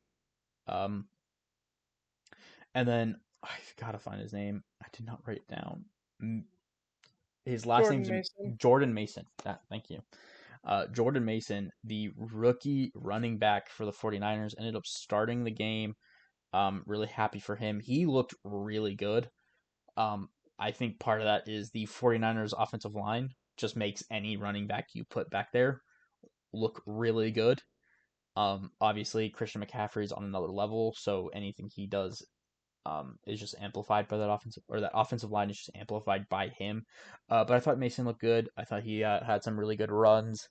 I'll kind of get to something there in a little bit with that. But and then on the defense for the 49ers, I thought they looked pretty good. They had one interception off Aaron Rodgers. That was kind of a batted pass that ended up getting intercepted. Um, that offense. So the defense for the 49ers, I thought had good pressure. They seemed to be playing all right. They did get caught out on one that was a free play, which I'm gonna be honest, that is like Aaron Rodgers' thing. If you jump offside, he's gonna He's gonna throw a capitalize. yeah, he's gonna throw a touchdown pass. I think someone said it on the broadcast. He has thrown the most touchdown passes on free plays, on plays where the opposing Yeah, team has jumped off. Like, there's something I about believe it. that. I believe He's that. he's like perfect for that. He's super good at it. That's like his thing. Um, but that was like the only time I really felt that defense got caught out. Um, so yeah, I thought they played well. It looked pretty solid for the 49ers all around. They were just a better team today. It was very clear. Their defense played better. Their offense, I think, played better. They could run the ball. They were able to pass when they had to. I think overall, it just looked better. Um, On to the Jets. Now, this is where things get kind of interesting. I'm going to start with the Jets' offense because that's how I did it. Rodgers was off. I'm just gonna put it simply. Rodgers looked off. Part of me thinks that's you didn't play last year and you're coming off a torn Achilles. We saw the same thing with Kirk Cousins. Kirk Cousins was not good. Suffered the same injury. Was not very mobile. Couldn't really do a whole ton. Did not have a good game against the Steelers. I kind of think this is similar. Rodgers didn't really move around a whole ton, which is something he does a lot. That's something he predicates his game on, is being able to kind of escape the pocket, run play action, move around a little bit more. Um, and it just didn't seem like he did a lot of that today, on Monday. So he was just off. Part of me thinks that was the injury. Part of me thinks that was obviously not playing for a while, and part of me thinks that he's just getting older. I think that's something to keep in mind. He is getting older. He's going to regress eventually, and part of me thinks it could be this year. It might not be. It's week one. We're kind of just have to wait and see what Rodgers does. That offense just could not get going though because Rodgers couldn't get going. That offensive line struggled in run blocking. Brees Hall had a couple good runs, but for the most part, it it wasn't enough, and that offensive line definitely struggled. Now that is a good defensive line there in San Francisco, but at the end of the day, everyone was making it seem like you really, really upgraded that offensive line. I didn't see that wildly upgraded offensive line. I saw a mildly upgraded offensive line. I thought they did better than they did last year. Obviously, Aaron Rodgers gets sacked 4 plays into the game, tears his Achilles. That did not happen this year. So that is definitely something to, be okay with, I guess, if you're a Jets fan, is your offensive He line stayed upright. looked better, but only mildly better. It that offense just didn't look great. Garrett Wilson had moments, but just didn't. I felt struggled for the most part. I think the part of that was Aaron Rodgers too, and then I did not see anybody else on that team. It was Garrett Wilson. Oh, Alan Lazard had the touchdown, but he didn't look great. He had that one Yeah, touchdown, and that was it. Um, was he the one that also caught the second one? thought one of them was Wilson. I don't think it was. I know he had the one from Rodgers, but no, I don't remember who had the second. But either way, Lazard looked okay. It. I didn't see anybody else for that team that really stood out to me, and I think that might be part of the issue of they really are relying on Aaron Rodgers, Brees Hall, and Garrett Wilson, and I just didn't feel like it was enough, especially against that defense.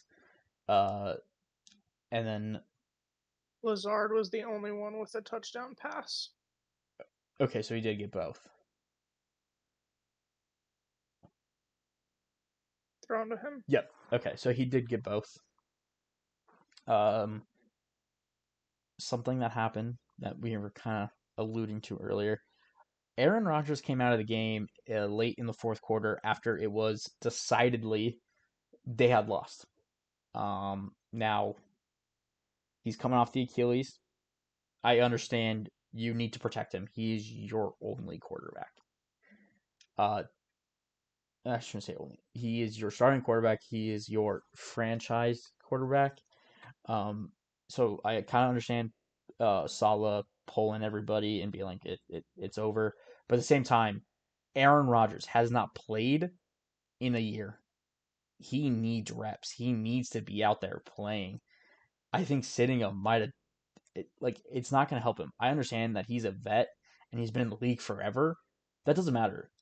You're in the NFL and you haven't played in a year. You need the reps. You need the connections built with Wilson. Like you have not built any connections with Wilson with the rest of that receiving core other than Lazard because you did play with Lazard once. Brees Hall, you have no connection with. It very clear. I felt like he should have played the whole game. Tyrod Taylor ended up coming in for that last drive. Ended up putting a touchdown on the board. He looked okay.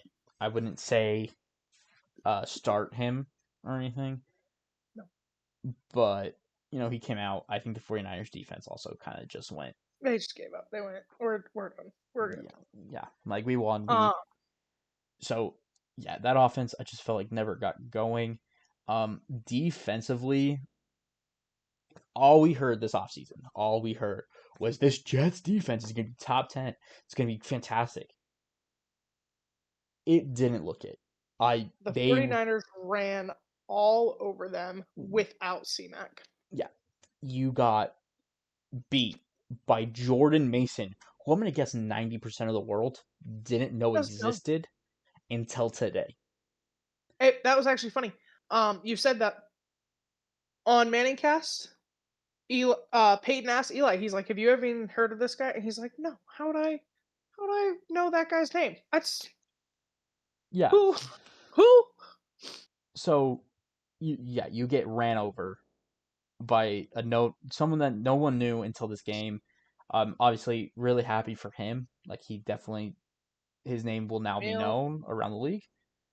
Um, but seriously, your defense struggled against the run. Uh, I will say their pass defense looked pretty good. Ayuk was held in check by Sauce Gardner. Um, you know, Kittle didn't do a whole ton. Debo was okay in the pass game, but man, they ran all over you. They yeah. they dominated you in the run. It wasn't even close. The time of possession wasn't close. The game wasn't close. For you to get dominated that badly in the run game, it it's nerve wracking That if starts you're with the D line. Like that starts at your D line. And yeah, starts at the D line where you have one of the best D linemen in the league holding out. They have like those top three. You've got Mason, Williams, and So you have Quinnen Williams, you have Jermaine Johnson, and you obviously have Hassan Reddick sitting out, and then I cannot remember who the other guy they have is. Um, yeah. but But I'm like, you have Hassan Reddick sitting out, and your defense struggled. I didn't see good pass rush. I didn't see good run stopping.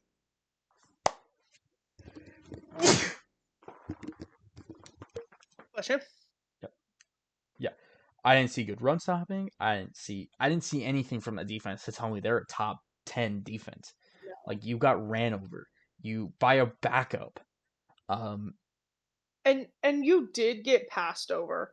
Like, just to be clear, yeah, Ayuk had some drops. He sat out for all of training camp. Not surprising. Um, but Debo was effective. Ayuk was effective. Check made some plays. Like, yeah, and you had okay, 33 points put up on you. Was it 33 or 39? it was 32. 32. And Like, that's not a top 10 Brock defense. Purdy went 19 for 29, 231 with an average of 8. So Yeah, 8 yards per like, throw, 231. Like that's that's not good really enough. what Purdy's going to do to you. You didn't allow a passing touchdown, but you allowed 2 rushing touchdowns, one to Debo, one to Mason. Like, Like I'm looking at it it. wasn't good. Mason averaged 5.3 yards a carry. He had 147 yards on the game. Like receiving wise, they tore you up everywhere. Ayuk had a couple drops. He was targeted 5 times, only caught the ball twice. But Jawan Jennings had 5 targets for five receptions on 5 targets for 64 yards. Debo had 54 on 5 targets. Juszczyk had 9 targets, 5 catches. Juszczyk had 40 yards receiving. A fucking Kyle fullback. A Juszczyk fullback. had 2 receptions for 40 yards. Kittle had 4 receptions for 40 yards. Like Like, I'm looking at it, and it's just so clear that like your team struggled. yeah, where's that top 10 defense now? Okay, you're like I don't see it. I don't like Brock The Purdy had a fantastic rating. I believed he was sacked twice. It looked like um it like I didn't feel like this team is as good as anyone as people want you to believe. Like No. I'm looking at it and seriously like we're Here's what I'll say. Here's what I'll say. I am fundamentally annoyed that they took Rodgers out mhm, because all they did this offseason was like baby him. yeah. He sat out the day it rained. Like all the you've done too much to protect him. That he got back there and did not feel comfortable on his own legs. Yes, coming back from an injury takes time. You talked about Kirk Cousins. You saw it. It takes time. He didn't play any in preseason. Takes time. But he needs those reps. For you to give up, because that's what that is, by the way. And I'm just kind of bothered when the losing team does this. Like, if you're winning by a lot and you pull your starting quarterback, fine. Yeah. But like it's not like Rodgers was getting sacked after sacked after sacked. He wasn't in real danger. Let him get the reps. Let him and Wilson figure it out. Let your O line figure it out. Mhm. When you replace the quarterback, now they have a new cadence to deal with. They have a new quarterback, and they were going silent count the whole game. But you have all of these habits they have to get used to. It You saw it on an early drive. Rogers tried to signal Garrett to do something, and Garrett was lost. He was like, "I don't know what the hell. I don't know what we're doing. I'm just gonna run. I guess I'm just gonna run." yeah, it There's a miscommunication.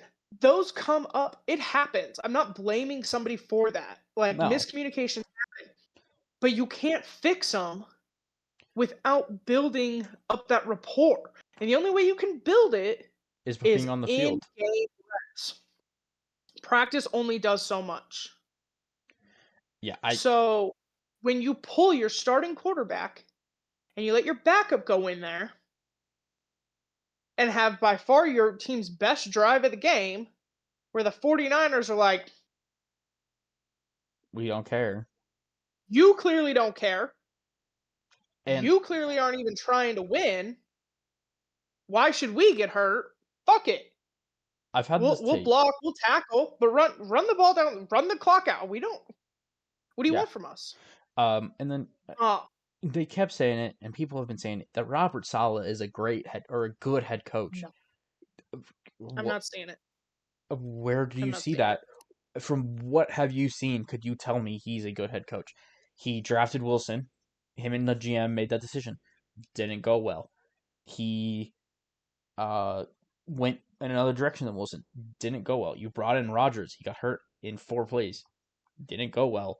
Your defense is, I wouldn't even call it top 10 right now. It doesn't look that You got good. your ass handed to you. You got your ass handed to you by just so we're clear. Just so we're clear. An offense led by a quarterback that about 75% of the world thinks is just a game manager and on any other team wouldn't do well. Whose left tackle sat out for all of training camp. Mm-hmm. His number one wide receiver sat out for all of training camp. The best, arguably the best, or at least top 2, 3 player on the team was inactive. And you got your ass handed to you. Yeah. It Just so we're clear, last year, a top 10 defense went into San Francisco and kicked the shit out of them on Christmas. That's what a top 10 defense will do. yeah. No, With, nothing. by the way, about half of the same O line you have now in Moses and Simpson. Simpson. That was Lamar's team last year. That was his O line and a top 10 defense, and they kicked the shit out of the 49ers. Yeah. There's no excuse for what I watched. And you had all of this that I keep hearing about. Purdy was missing all of this, and you put 19 points on the board. And you couldn't hold the Niners to anything, by the way. Like, Yeah. It was. and everyone's like, they're a playoff team. I don't think so. It is Because week 1, so I don't want to the overreact too other much. But yeah, I. the other thing, the AFC is the hardest conference. It's just fact. Mm-hmm. They're a harder conference. That's who you have to deal with to to win. So the 49ers are a tough team. I'm not denying that. They're a stacked team. Best team in the NFC, probably. But if you can't get past the 49ers with all of these problems, all of these absences, them by probably at their worst. Yeah. I mean, How are you without gonna McCaffrey, that team is yeah, significantly worse.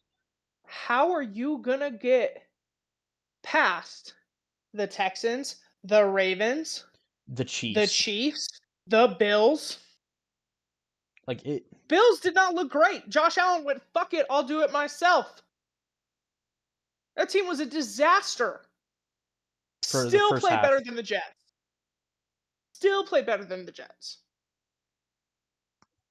The Ravens lost to the same team that beat them in the AFC Championship. Still played better. Yeah, it. Still put more. And was playing a conference, was playing the goddamn Super Bowl championship team. Yeah, I think No, here's the thing. less than Here, 30 points. I think here's the one that really gets to me, and I think we'll talk about this game in a little bit.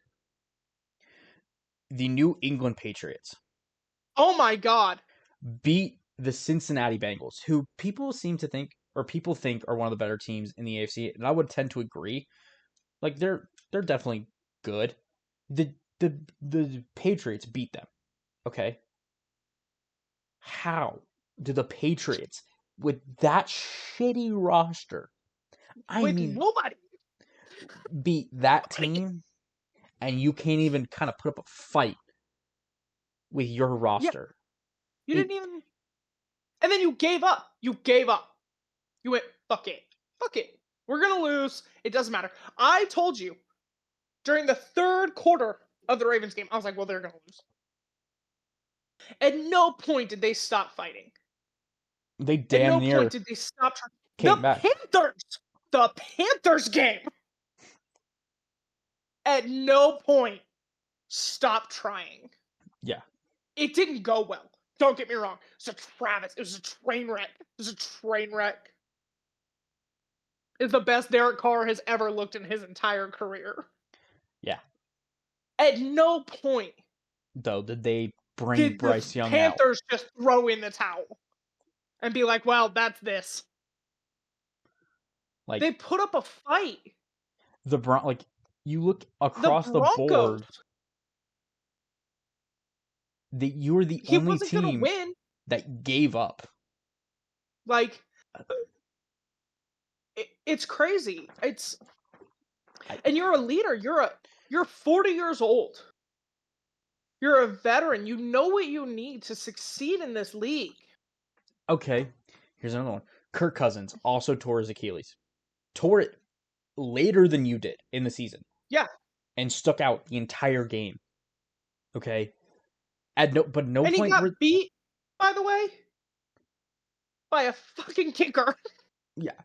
Like don't get me wrong, he didn't play well, but he was out there the whole He game. tried. He was trying to build those connections, build those reps. He's like, this Like will take time.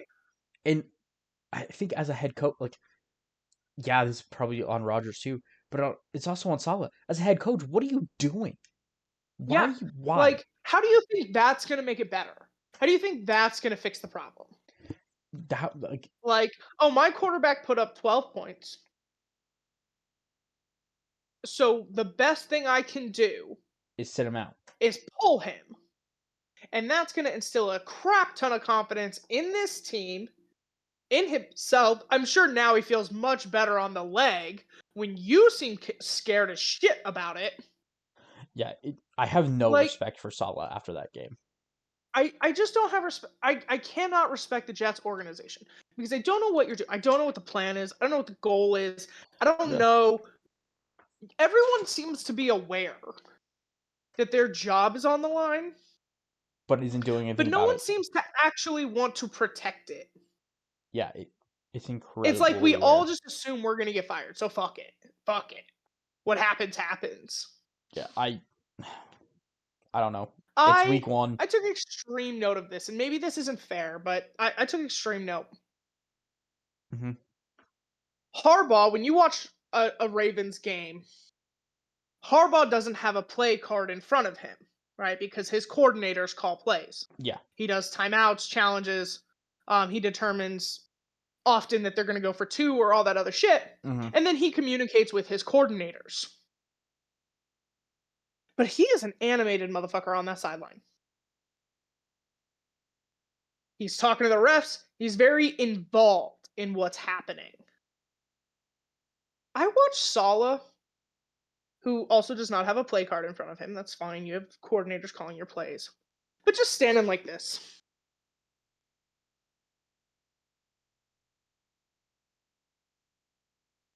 Yeah. I'm like, bro, do something. Be a head coach. Fucking talk to somebody. Lamar doesn't come off the field and Harbaugh doesn't talk to him. He doesn't go, oh, okay. That's just some asshole. If the defense does well, Harbaugh goes over there, he interacts with them, he hypes them up. It He does badly, he's with his court. He's involved in what's happening. And I felt like Sala was like just a spectator. yeah, I don't know. Again, it's week one. It can be an outlier, it can be a liar, it can be all these things. Some things, though, tell Some us who you are. yeah. Like, I'm not saying that the play might not get better. Rodgers, I believe, will build those connections. I think the O line has potential to get better. Yeah, But there are certain things that is who you are. If you're a give up guy, that's a loser mentality, and I'm not here for it. yeah, like Like, if you give up when you're losing, what would what's going to drive you to keep a lead?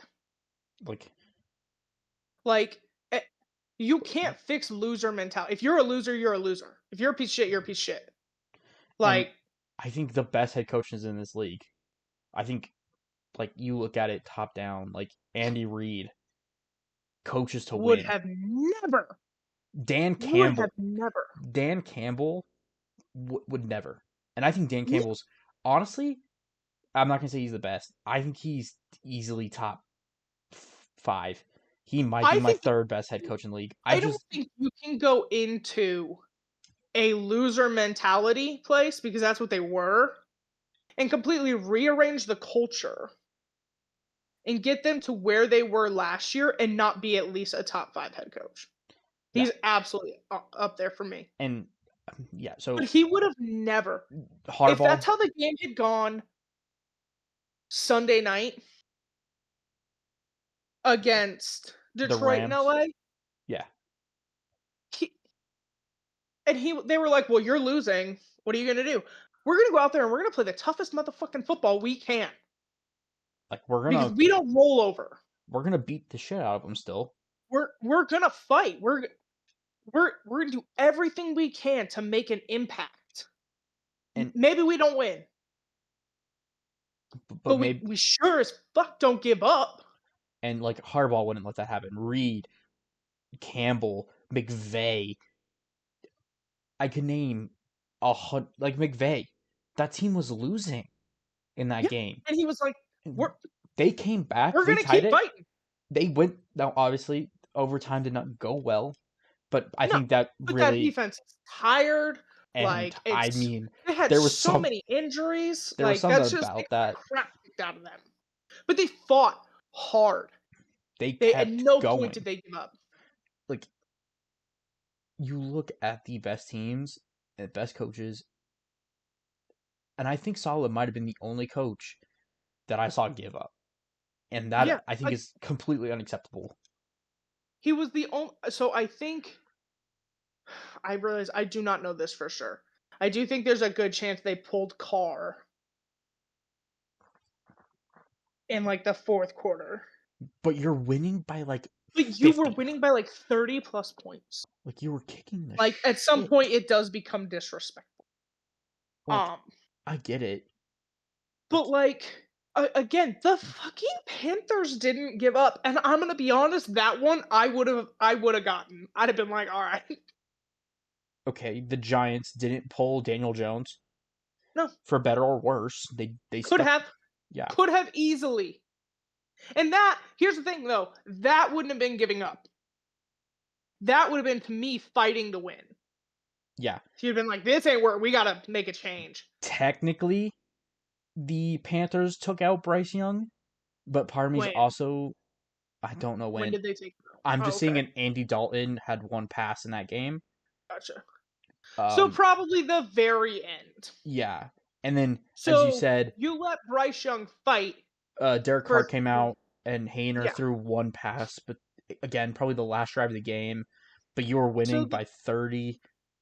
the Panthers pulled their starting quarterback at probably 5-ish minutes But he left had thrown two with one interceptions. pass, and you were losing by 30 plus points. At some point, you start to destroy a man's confidence. Like, at some point, Bryce Young, it's a detriment to be out there. I get that.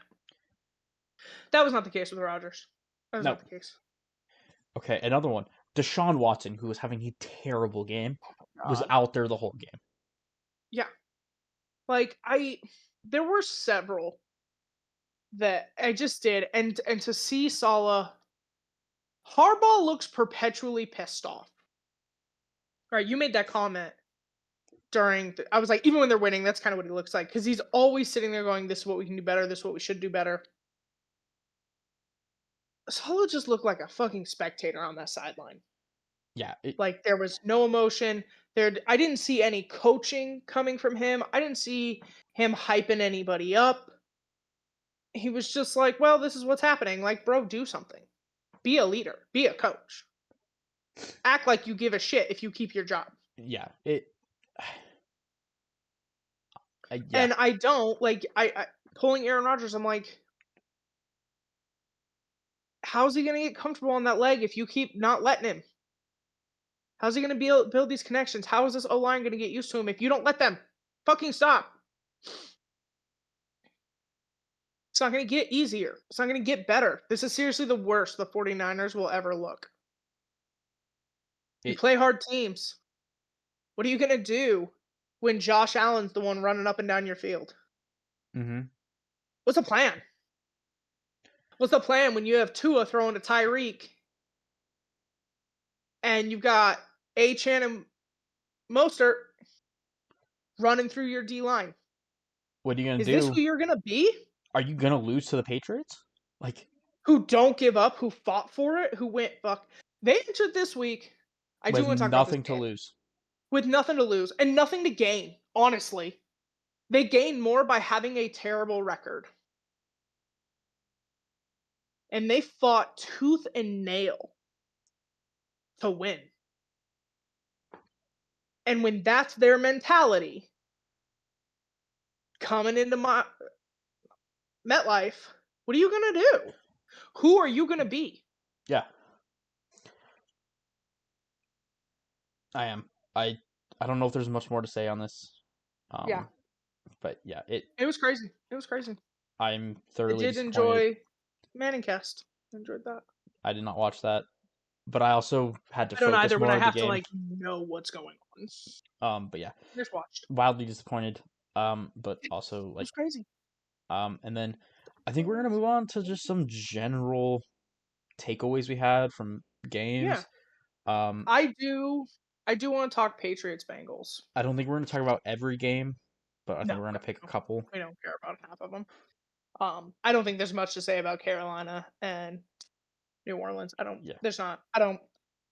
But you F to obviously, all hell for a reason. yep.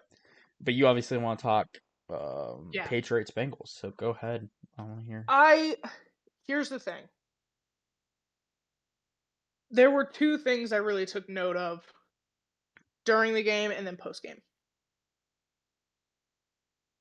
I'm gonna actually start with post game. I'm gonna start with post game. Okay.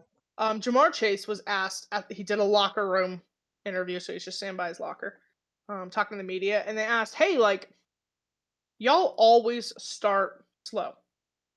So, to anyone that doesn't know, their head coach Zach Taylor is now 1-6 in season openers. Never Yep. does well.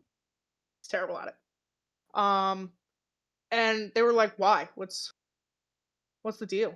And Jamar's like, I don't know, but it's taking me off, and we got to get better. We didn't win the turnover battle this game."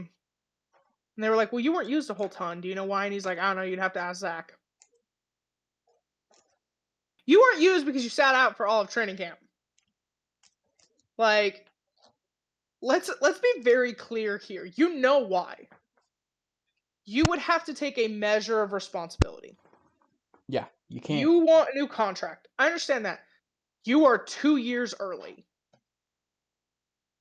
So, you chose not to be there. Chose not to be a part of this.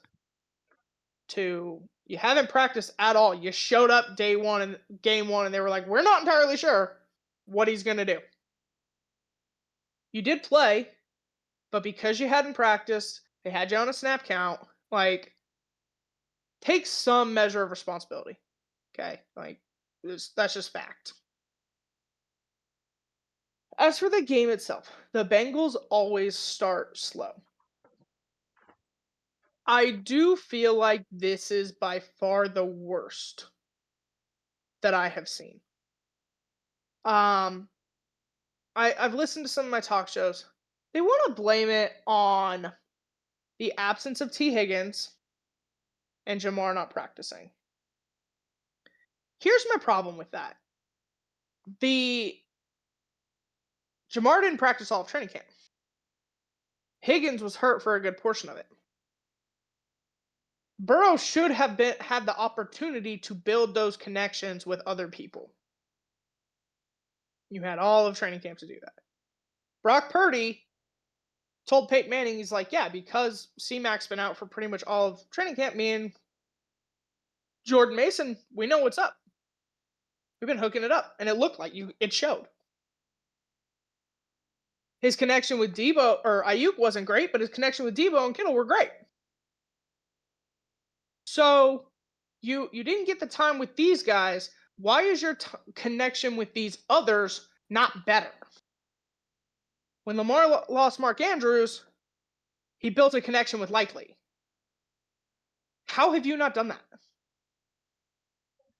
We've talked about the elite quarterbacks having to win in spite of certain things.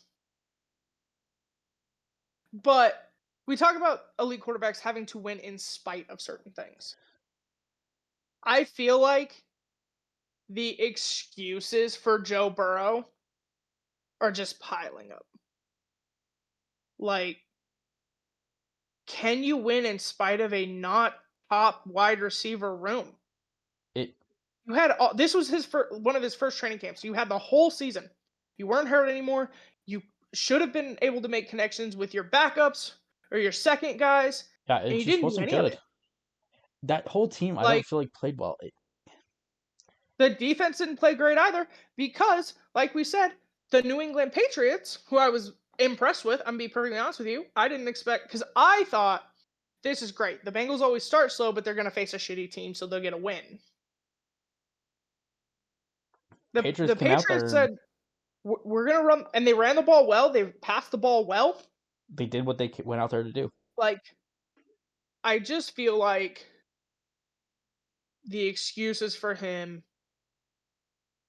and the things we overhype are running out Yeah, because again, Purdy didn't have C-Mac all of training camp. He built connections with someone else. Lamar didn't have Mark Andrews. He built connections with someone else. it Like, you found a way. You found a way to win. You didn't have Jamar Chase all of your offseason. That should have given you the best opportunity. You lost Tyler Boyd. You didn't have T. Higgins because he was hurt. You should have been primed to build connections with your other wide receivers. Your new running back you had all offseason. You should have been able to build that connection. And yeah, instead, they stepped on the field and looked like they'd never played together or done anything together in their entire lives. and I think a huge thing is Joe Mixon had a fantastic game with the Oh my, Texans. phenomenal. I think Phenomenal. I think he was the best running back of the week, I believe, rushing wise, I think so, yeah. totals. I think he was. Yeah. I'll have to double check that, but yeah, if not, he was not far off. He was top 3 in the week for rushing totals and touchdowns and everything at the running back position. And you look at that, Joe Mixon left you like I don't know. The Bengals are one. I just don't understand how you lose that game, and it's just frustrating. Like, I don't know. And you're not raging. And we're going to get into this a little bit more, but that's my game of the week next week because they play the Chiefs. yeah. Like, Um, good luck. there's one game I wanted to quickly talk about. Yeah. It might be no, just one. Oh, I had Um, another one, okay, I'll but wait. it's like a minor note I kind wanted of to thing. quickly mention the Vikings. That was, Um, oh no, go ahead. Yeah. the Vikings and the Giants game. One, the Giants look like shit. Yep. I think Terrible uniforms. They look like shit on the field and uh, what they were wearing. yeah, terrible uniform. They were wearing those ugly ass new uniforms they have. My opinions on those are they look like the Montreal Canadiens in the National Hockey League, and I feel like if you look like a hockey team as a football team, that's not a good look. You're doing something wrong. And I will say, I feel like the Giants have a really crisp uniform, like crisp jerseys to begin with. I don't know why you did this. I don't know why you decided that. But this is beyond the point. Daniel Jones didn't look good. That team didn't look good. Saquon Barkley was fantastic, which just makes Joe No, Shane Shane. lost his job. He might have. It was bad. Like you cannot tell me after um Barkley had 3 touchdowns and your run game looked like shit and Daniel Jones looked like shit. Joe Shane is like Yeah, is I don't even know what he's like. He has to be fearing for his job, and he has to be doing everything he can to. And even here's the thing: he brought in Brian Burns. Brian Burns did not have a good game. That pass rush did not have a good game. Like the moves you made did not seem to work. did not help Um, you at all. your offensive line was improved. I will give you that. But Daniel Jones did not look any better. Like it's weak, but yeah, no. And then I want to give a huge shout out to the Vikings. Sam Darnold was great. He looked like a starting quarterback in the NFL. Um, I think the stat. I think you completed his first 12 passes of the game, Yeah, he went 12 for 12 to start. which like the passes you were making weren't like world ending, weren't fantastic. But at the end of the day, I think that team really just needs that quarterback to just play decent. You have Justin They just, Jefferson, they you just have need to play Addison, smart football. you They know, just need you to play have smart football. you have Jefferson, you have Addison. You're eventually going to get Hawkinson back. That offensive line isn't fantastic, but I think it's improved. Like I did, and watching that game, I didn't see any like turnover worthy plays from him. I saw some really good throws. I think Sam Mhm. Darnold just played a fantastic game, and I'm kind of excited for him. Even if he doesn't end up sticking with the Vikings, because I don't end up thinking he will, in terms of with McCarthy coming back. But I think this is his audition to the rest of the NFL, and I think he's putting out really good tape right now. And if he continues to, um, I'm gonna be honest with you. If I were the Giants, I'd be taking a hard look at Vikings tape. yeah, it is. I was thoroughly impressed with Sam Darnold. Now, obviously, it's Yeah, week one. You're playing a slightly worse team in the Giants. You also have Kevin O'Connell as your head coach, but who knows? Like, if he he continues to made good perform, decisions though. Like in the things he can control. it looked great. That was Like at no point did I feel like he was trying to force anything. no, He it wasn't trying to like he'd never put the team in a bad position. no. So I think he played fantastic, and I just wanted to give a huge shout out to Sam Darnold and the Vikings, and just mention that Joe Shane Hell it yeah. is by far, in a way, I think on the hottest seat of anybody in the league. I have a note, and I know this is gonna sound crazy or like I'm giving away some secret, but maybe we shouldn't blame the players when they come from terrible situations. What? Oh When you're drafted by the Jets no. and then the world wants to call you a bust, maybe let's evaluate the Yeah, you went from situation. the Jets to the Panthers. Like, and then to the 49ers. And Let's talk about it. You didn't play for the 49ers. So that doesn't even No, count. you got to spend some time with Kyle Shanahan. Like, that's a good offensive coach. Like, but maybe let's just calm down on how we decide somebody's a bust. And let's Yeah. maybe start with where they play, just so we're super clear. But yeah. So I just wanted to mention that game. Is there other I want to games? talk a little Steelers Falcons. Okay. Here's why I say this. You made this comment to me. We were sitting there, Mm-hmm. and you looked at me. I think third quarter in, and you were like, "My God, they're gonna have a winning record again." If I were a Steelers fan, I would be terrified right now. Terrified. Because here's what happens. Is there This is the definition of confirmation bias. They played like shit. Just so we're clear. The Steelers did not. JJ Watt played phenomenally. Phenomenally. It was like A plus. I would really like him to retire. I'm a little scared. He played phenomenally.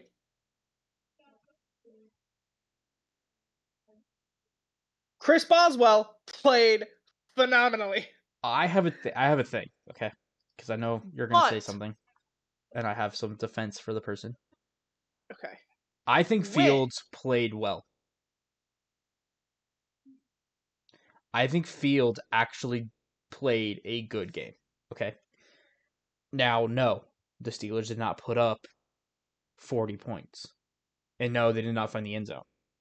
But if you watch it, Justin Yeah. Fields does not make any plays where I sit there and go, "What the hell were you thinking?" No, I don't disagree with that at all. Honestly, that's part of the problem. I think that's part of the problem.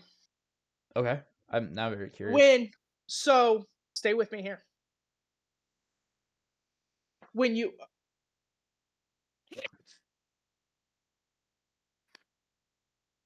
When you win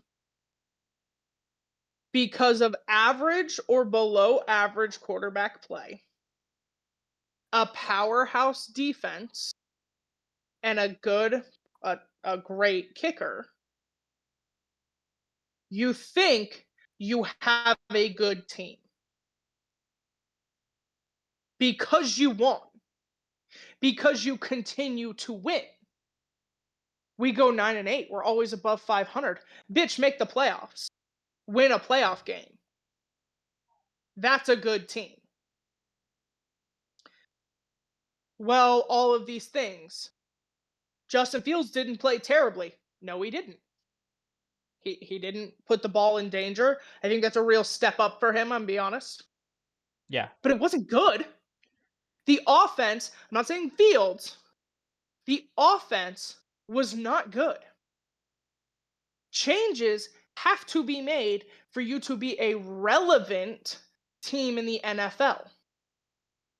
But my concern would be, as a Steelers fan, is if you watch this game and if this is the standard, if this is what you're going to look like, somebody should get fired. Like this, we shouldn't settle for this. I will 6 say, field goals against a team with a quarterback coming off an injury, didn't play in the preseason, brand new team, brand new everything. It's not good enough. no, but I will say, in their defense, Fields did not take any first team reps. Wilson was the Yes, first. he did. Yes, he did because Russell Wilson was hurt for a good portion of training camp. No, no, I'm talking about like before the game, like in the lead up to the game when first team reps actually I think matter. I think I first, I think it truly matters when you're going up to game time. So No, the and that's week fair. before the game, those are the reps that matter the most, and I think Wilson had the majority of those. Now, I think it's not going to get much better, but I do think week 2 might be better. If it is, I will be the first to say I'm wrong. But as it sits right now, And I almost agree as it sits right if now. you're a Steelers fan, which I'm not, by the way, this is fine for me. I don't give a fuck. Um, I would be terrified. I would be terrified that this is what it's going to look like. Because my other thing is, I don't have faith that even if Wilson takes those reps, you're going to wildly elevate your play. Or if I don't Fields know. takes those, I don't think you're going to wildly elevate your play. I don't think Wilson can come in and wildly elevate the play. We'll see. I, I don't think it's there. I But that's where I sit right now. I would be terrified. I would, yeah. They're another one. Wait and see. It's week 1 for them. I do think their offense gets better next week. I do. I Just have zero evidence to tell me that that's true. I think the way Fields played should be evident. Over the Like past no, 4 or 5 years, for the there's yeah, been nothing to tell me you guys have the ability to make a good offense. Nothing. but I'm going to say because Field did not do the stupid shit he did with the Bears, if he Not can yet. keep that up, there are caveats here. But if he can, Eventually, he's gonna get tired of taking those sacks, though. He got hit a lot. but okay, he though did not rush as much as I thought he would. Now Yeah. I think that'll also change, and I think that will also get better. Here's the thing: I think Do you think?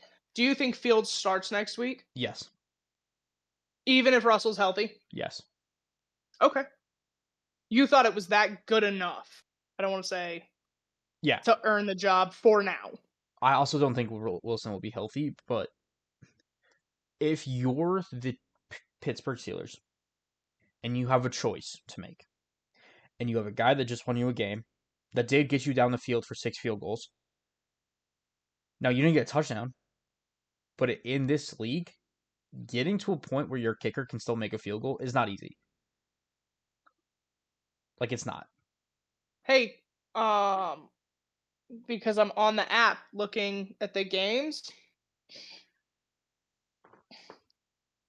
Yeah. Um, Tomlin announced Fields will start See? There you go.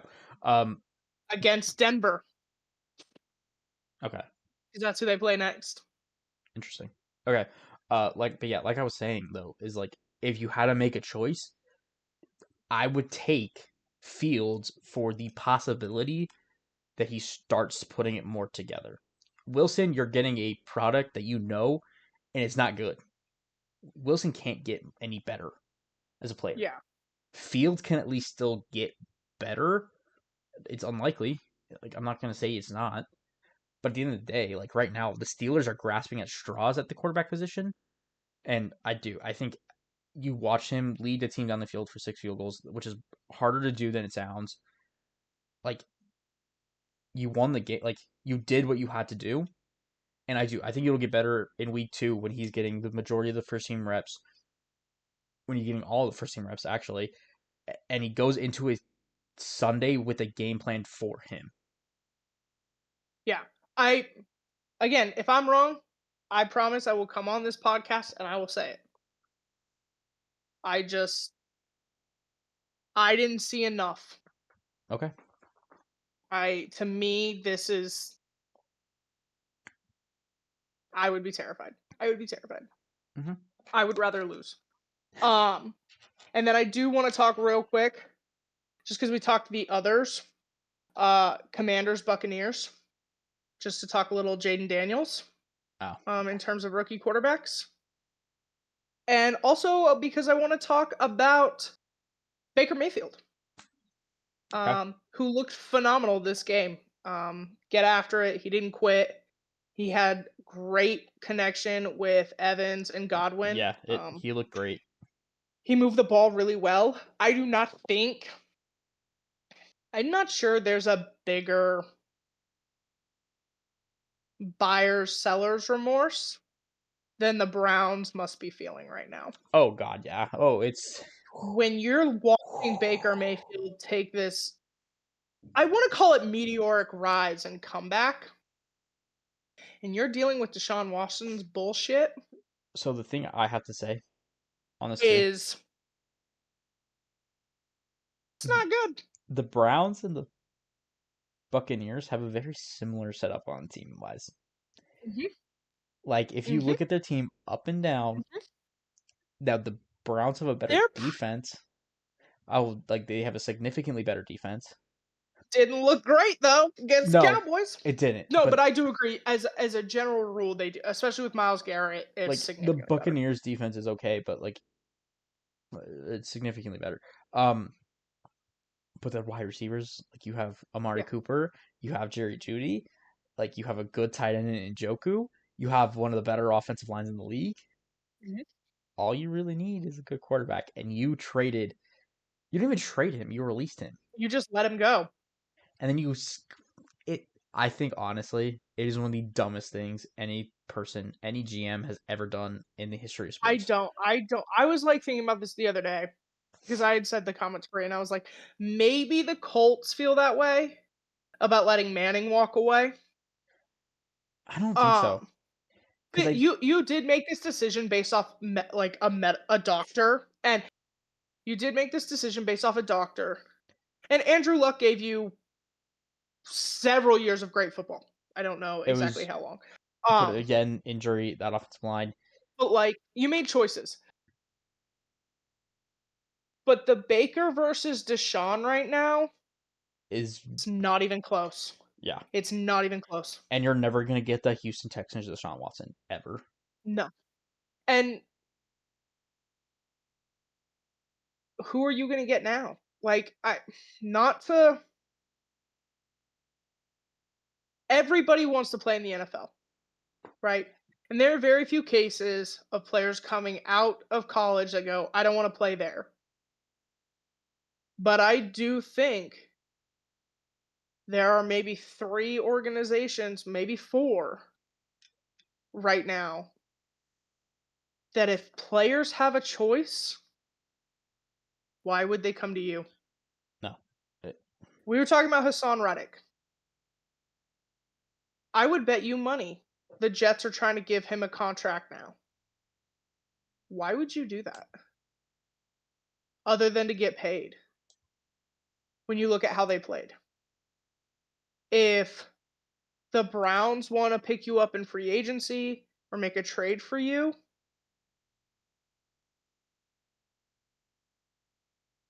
a lineman was on the ground during the Cowboys Browns game, and Deshaun Watson reached his hand out to help him, and the lineman smacked his hand away and was like, I'll do it myself.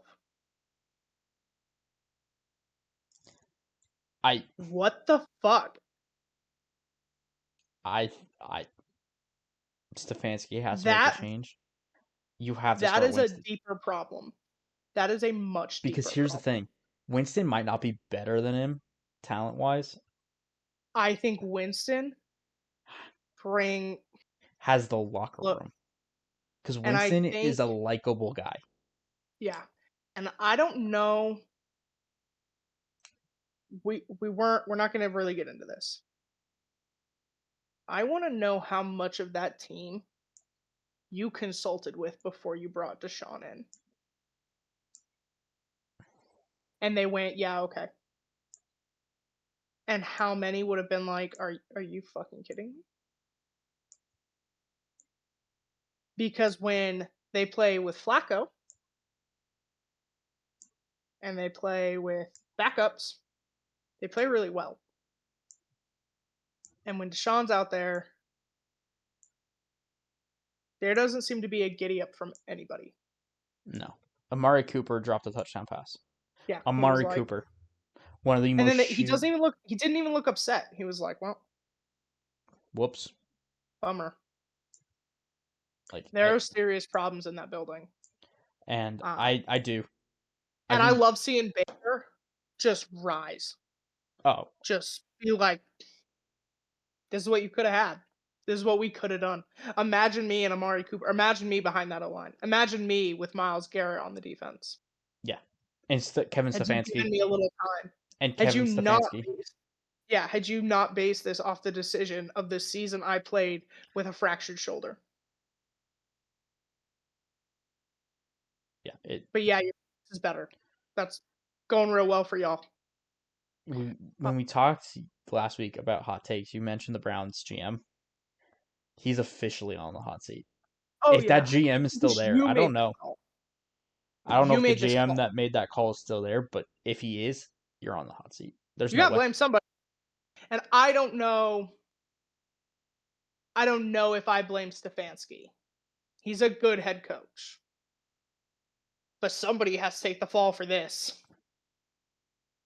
Like you can, if especially if the Buccaneers make the playoffs again,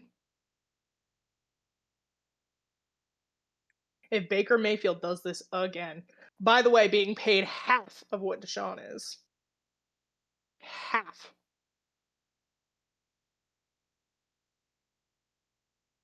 It's yeah. And this is what you did. This is the call you made with all the drama, potentially more drama, and a locker room he's lost. He's lost it.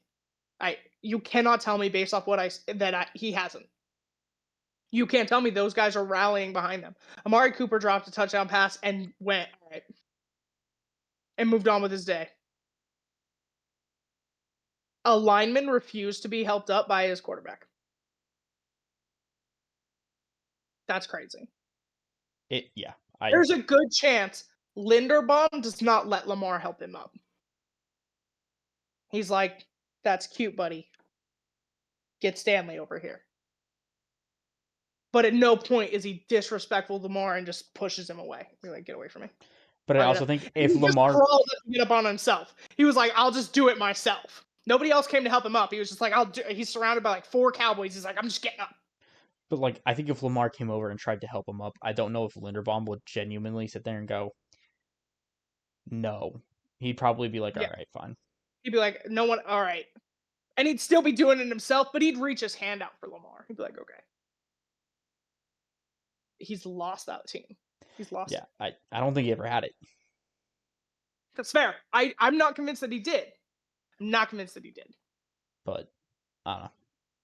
And then Jaden he looked the best of all of the quarterbacks. I think All he the was rookie in terms of quarterbacks. rookie. He was the one that was just allowed to be himself the most. I think he just went out there and played football. Um, Yeah, it wasn't great. There are definitely things to improve on. I do not like that somersault slide bullshit that he does. I think that would And get someone's got corrected. to fix his fucking helmet. Oh yeah, that too. It comes off way too much, way too easily. Um, but they're such a young team. The one thing I do want to take note of, whereas this was a take I had, I do not think. I wish I could have said this sooner. I do not think Dan Quinn is worth the hype as Nope. the defensive coordinator. Um, when the Packers run up against the whole game in the playoffs, I think you're overrated. I think it's really more the talent you have. I think that was exemplified Sunday. The Buccaneers picked y'all apart. Running, throwing, they had it all. They just had their way. I think he's vastly overrated as a defensive coordinator and now potentially as a head coach. Yeah, I don't disagree.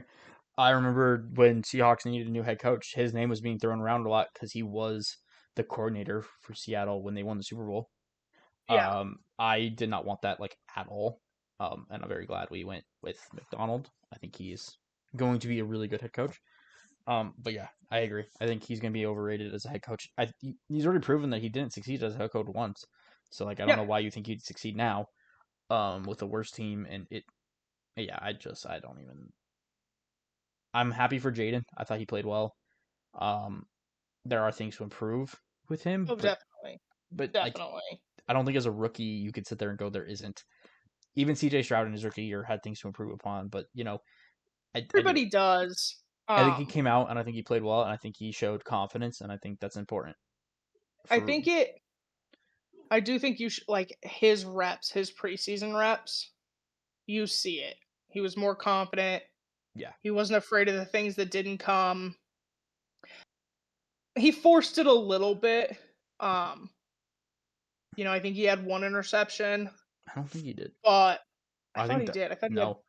I think he had a none. Like he didn't play well still, but I don't think he had an interception. I don't know. I'm not looking at it. I'm gonna look it up. Okay. You can keep. But yeah, I thought for being a rookie, your first real game in the NFL, I thought he played well. He did not throw an Um, interception. okay, well then there you go. So he protected the ball well, no interceptions. Um, yeah, I'm excited to see what he will continue to do. Yeah. But I don't like that slide shit. I don't do that. Don't No. do that. It. Yeah. Just slide. Just go buy somebody on that team. Go buy a fucking slip and slide, and Teach him. let's do that. Yeah. Um, It is one. That team just. I think there's things to improve with that team, but I do think they will get better and they're so young. Like it's such a young for team. the most part. Yeah. New head coach. Give them time. Um. All right. Well, let's look ahead Yeah. to next week, Brendan. Let's talk Seahawks and let's talk your pick. Your pick. Who you Yep. gonna? What are we So gonna be looking at? First of all, obviously we have Seahawks at the Patriots, so they're going to New England to face the Patriots. This is going to be a 10 a.m. Pacific game, so a 1 a.m. or 1 p.m. Eastern game. Um, After the way the Patriots played Week 1, I think this could be a good one. I think this could be a good defensive game. I'm very intrigued to see how the Seahawks approach this offensively after the woes they had against the Broncos. Um, I still think Seahawks win this game. I'm really looking at our receiving core. I don't like the um, Patriots secondary. But that defensive line is solid. And with the offensive line, with the question marks it has for the Seahawks, I do think that this could be a struggle for them. I do still think they win. Again, better roster. Both have a rookie head coach that just took over. I think that's a really interesting storyline for this game, though. You had two of the longest tenured head coaches both get fired, and these are the replacements, and they're playing against each Hmm. other, and they're both defensive guys, supposed to be the next Belichick and Carroll type Yeah, guys in a way. Um, I think this will be very very interesting. Um, I think it's an underrated storyline for this game. But yeah, I do. I think the Seahawks come away with the win. Just they have the better roster. But I'll give the Patriots credit. I think this game is gonna be close. They played hard against the Bengals. I expect them to come out and play hard at home. And that's the thing. This is the Seahawks' first road game. We'll see how it goes. I do. I think they'll end up winning, but there are still question marks. And yeah, I would not be surprised if the Patriots do end up pulling this one out in the end if it just comes down to it. fair. And then for my game of the week, I'm gonna go with the LA Rams at the Arizona Cardinals, 1:05 Mm, p.m.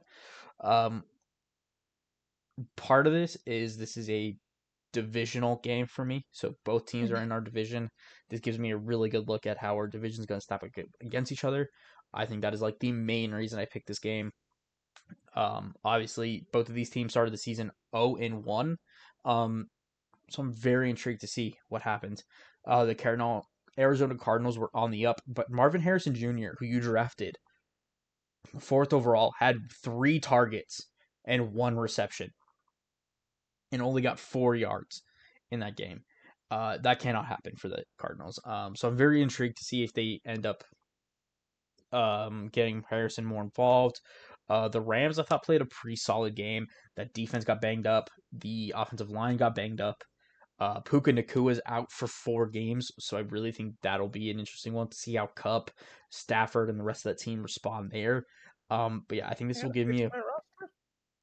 yeah, I think this will give a pretty solid look as to what two teams in the Seahawks division will look like. That is the like again main reason I'm focusing on this. But there are some other things like again, what is Marvin Harrison going to do? What do the Rams look like without Puka Nakua and without some of their offensive linemen and that banged up defense? So yeah, I'm gonna go Rams at Cardinals, 1 o'clock, 1:05 Pacific, 4 o'clock Eastern as my game of the week. Heck What do you yeah. go? All right. Well, we got Ravens versus the Raiders.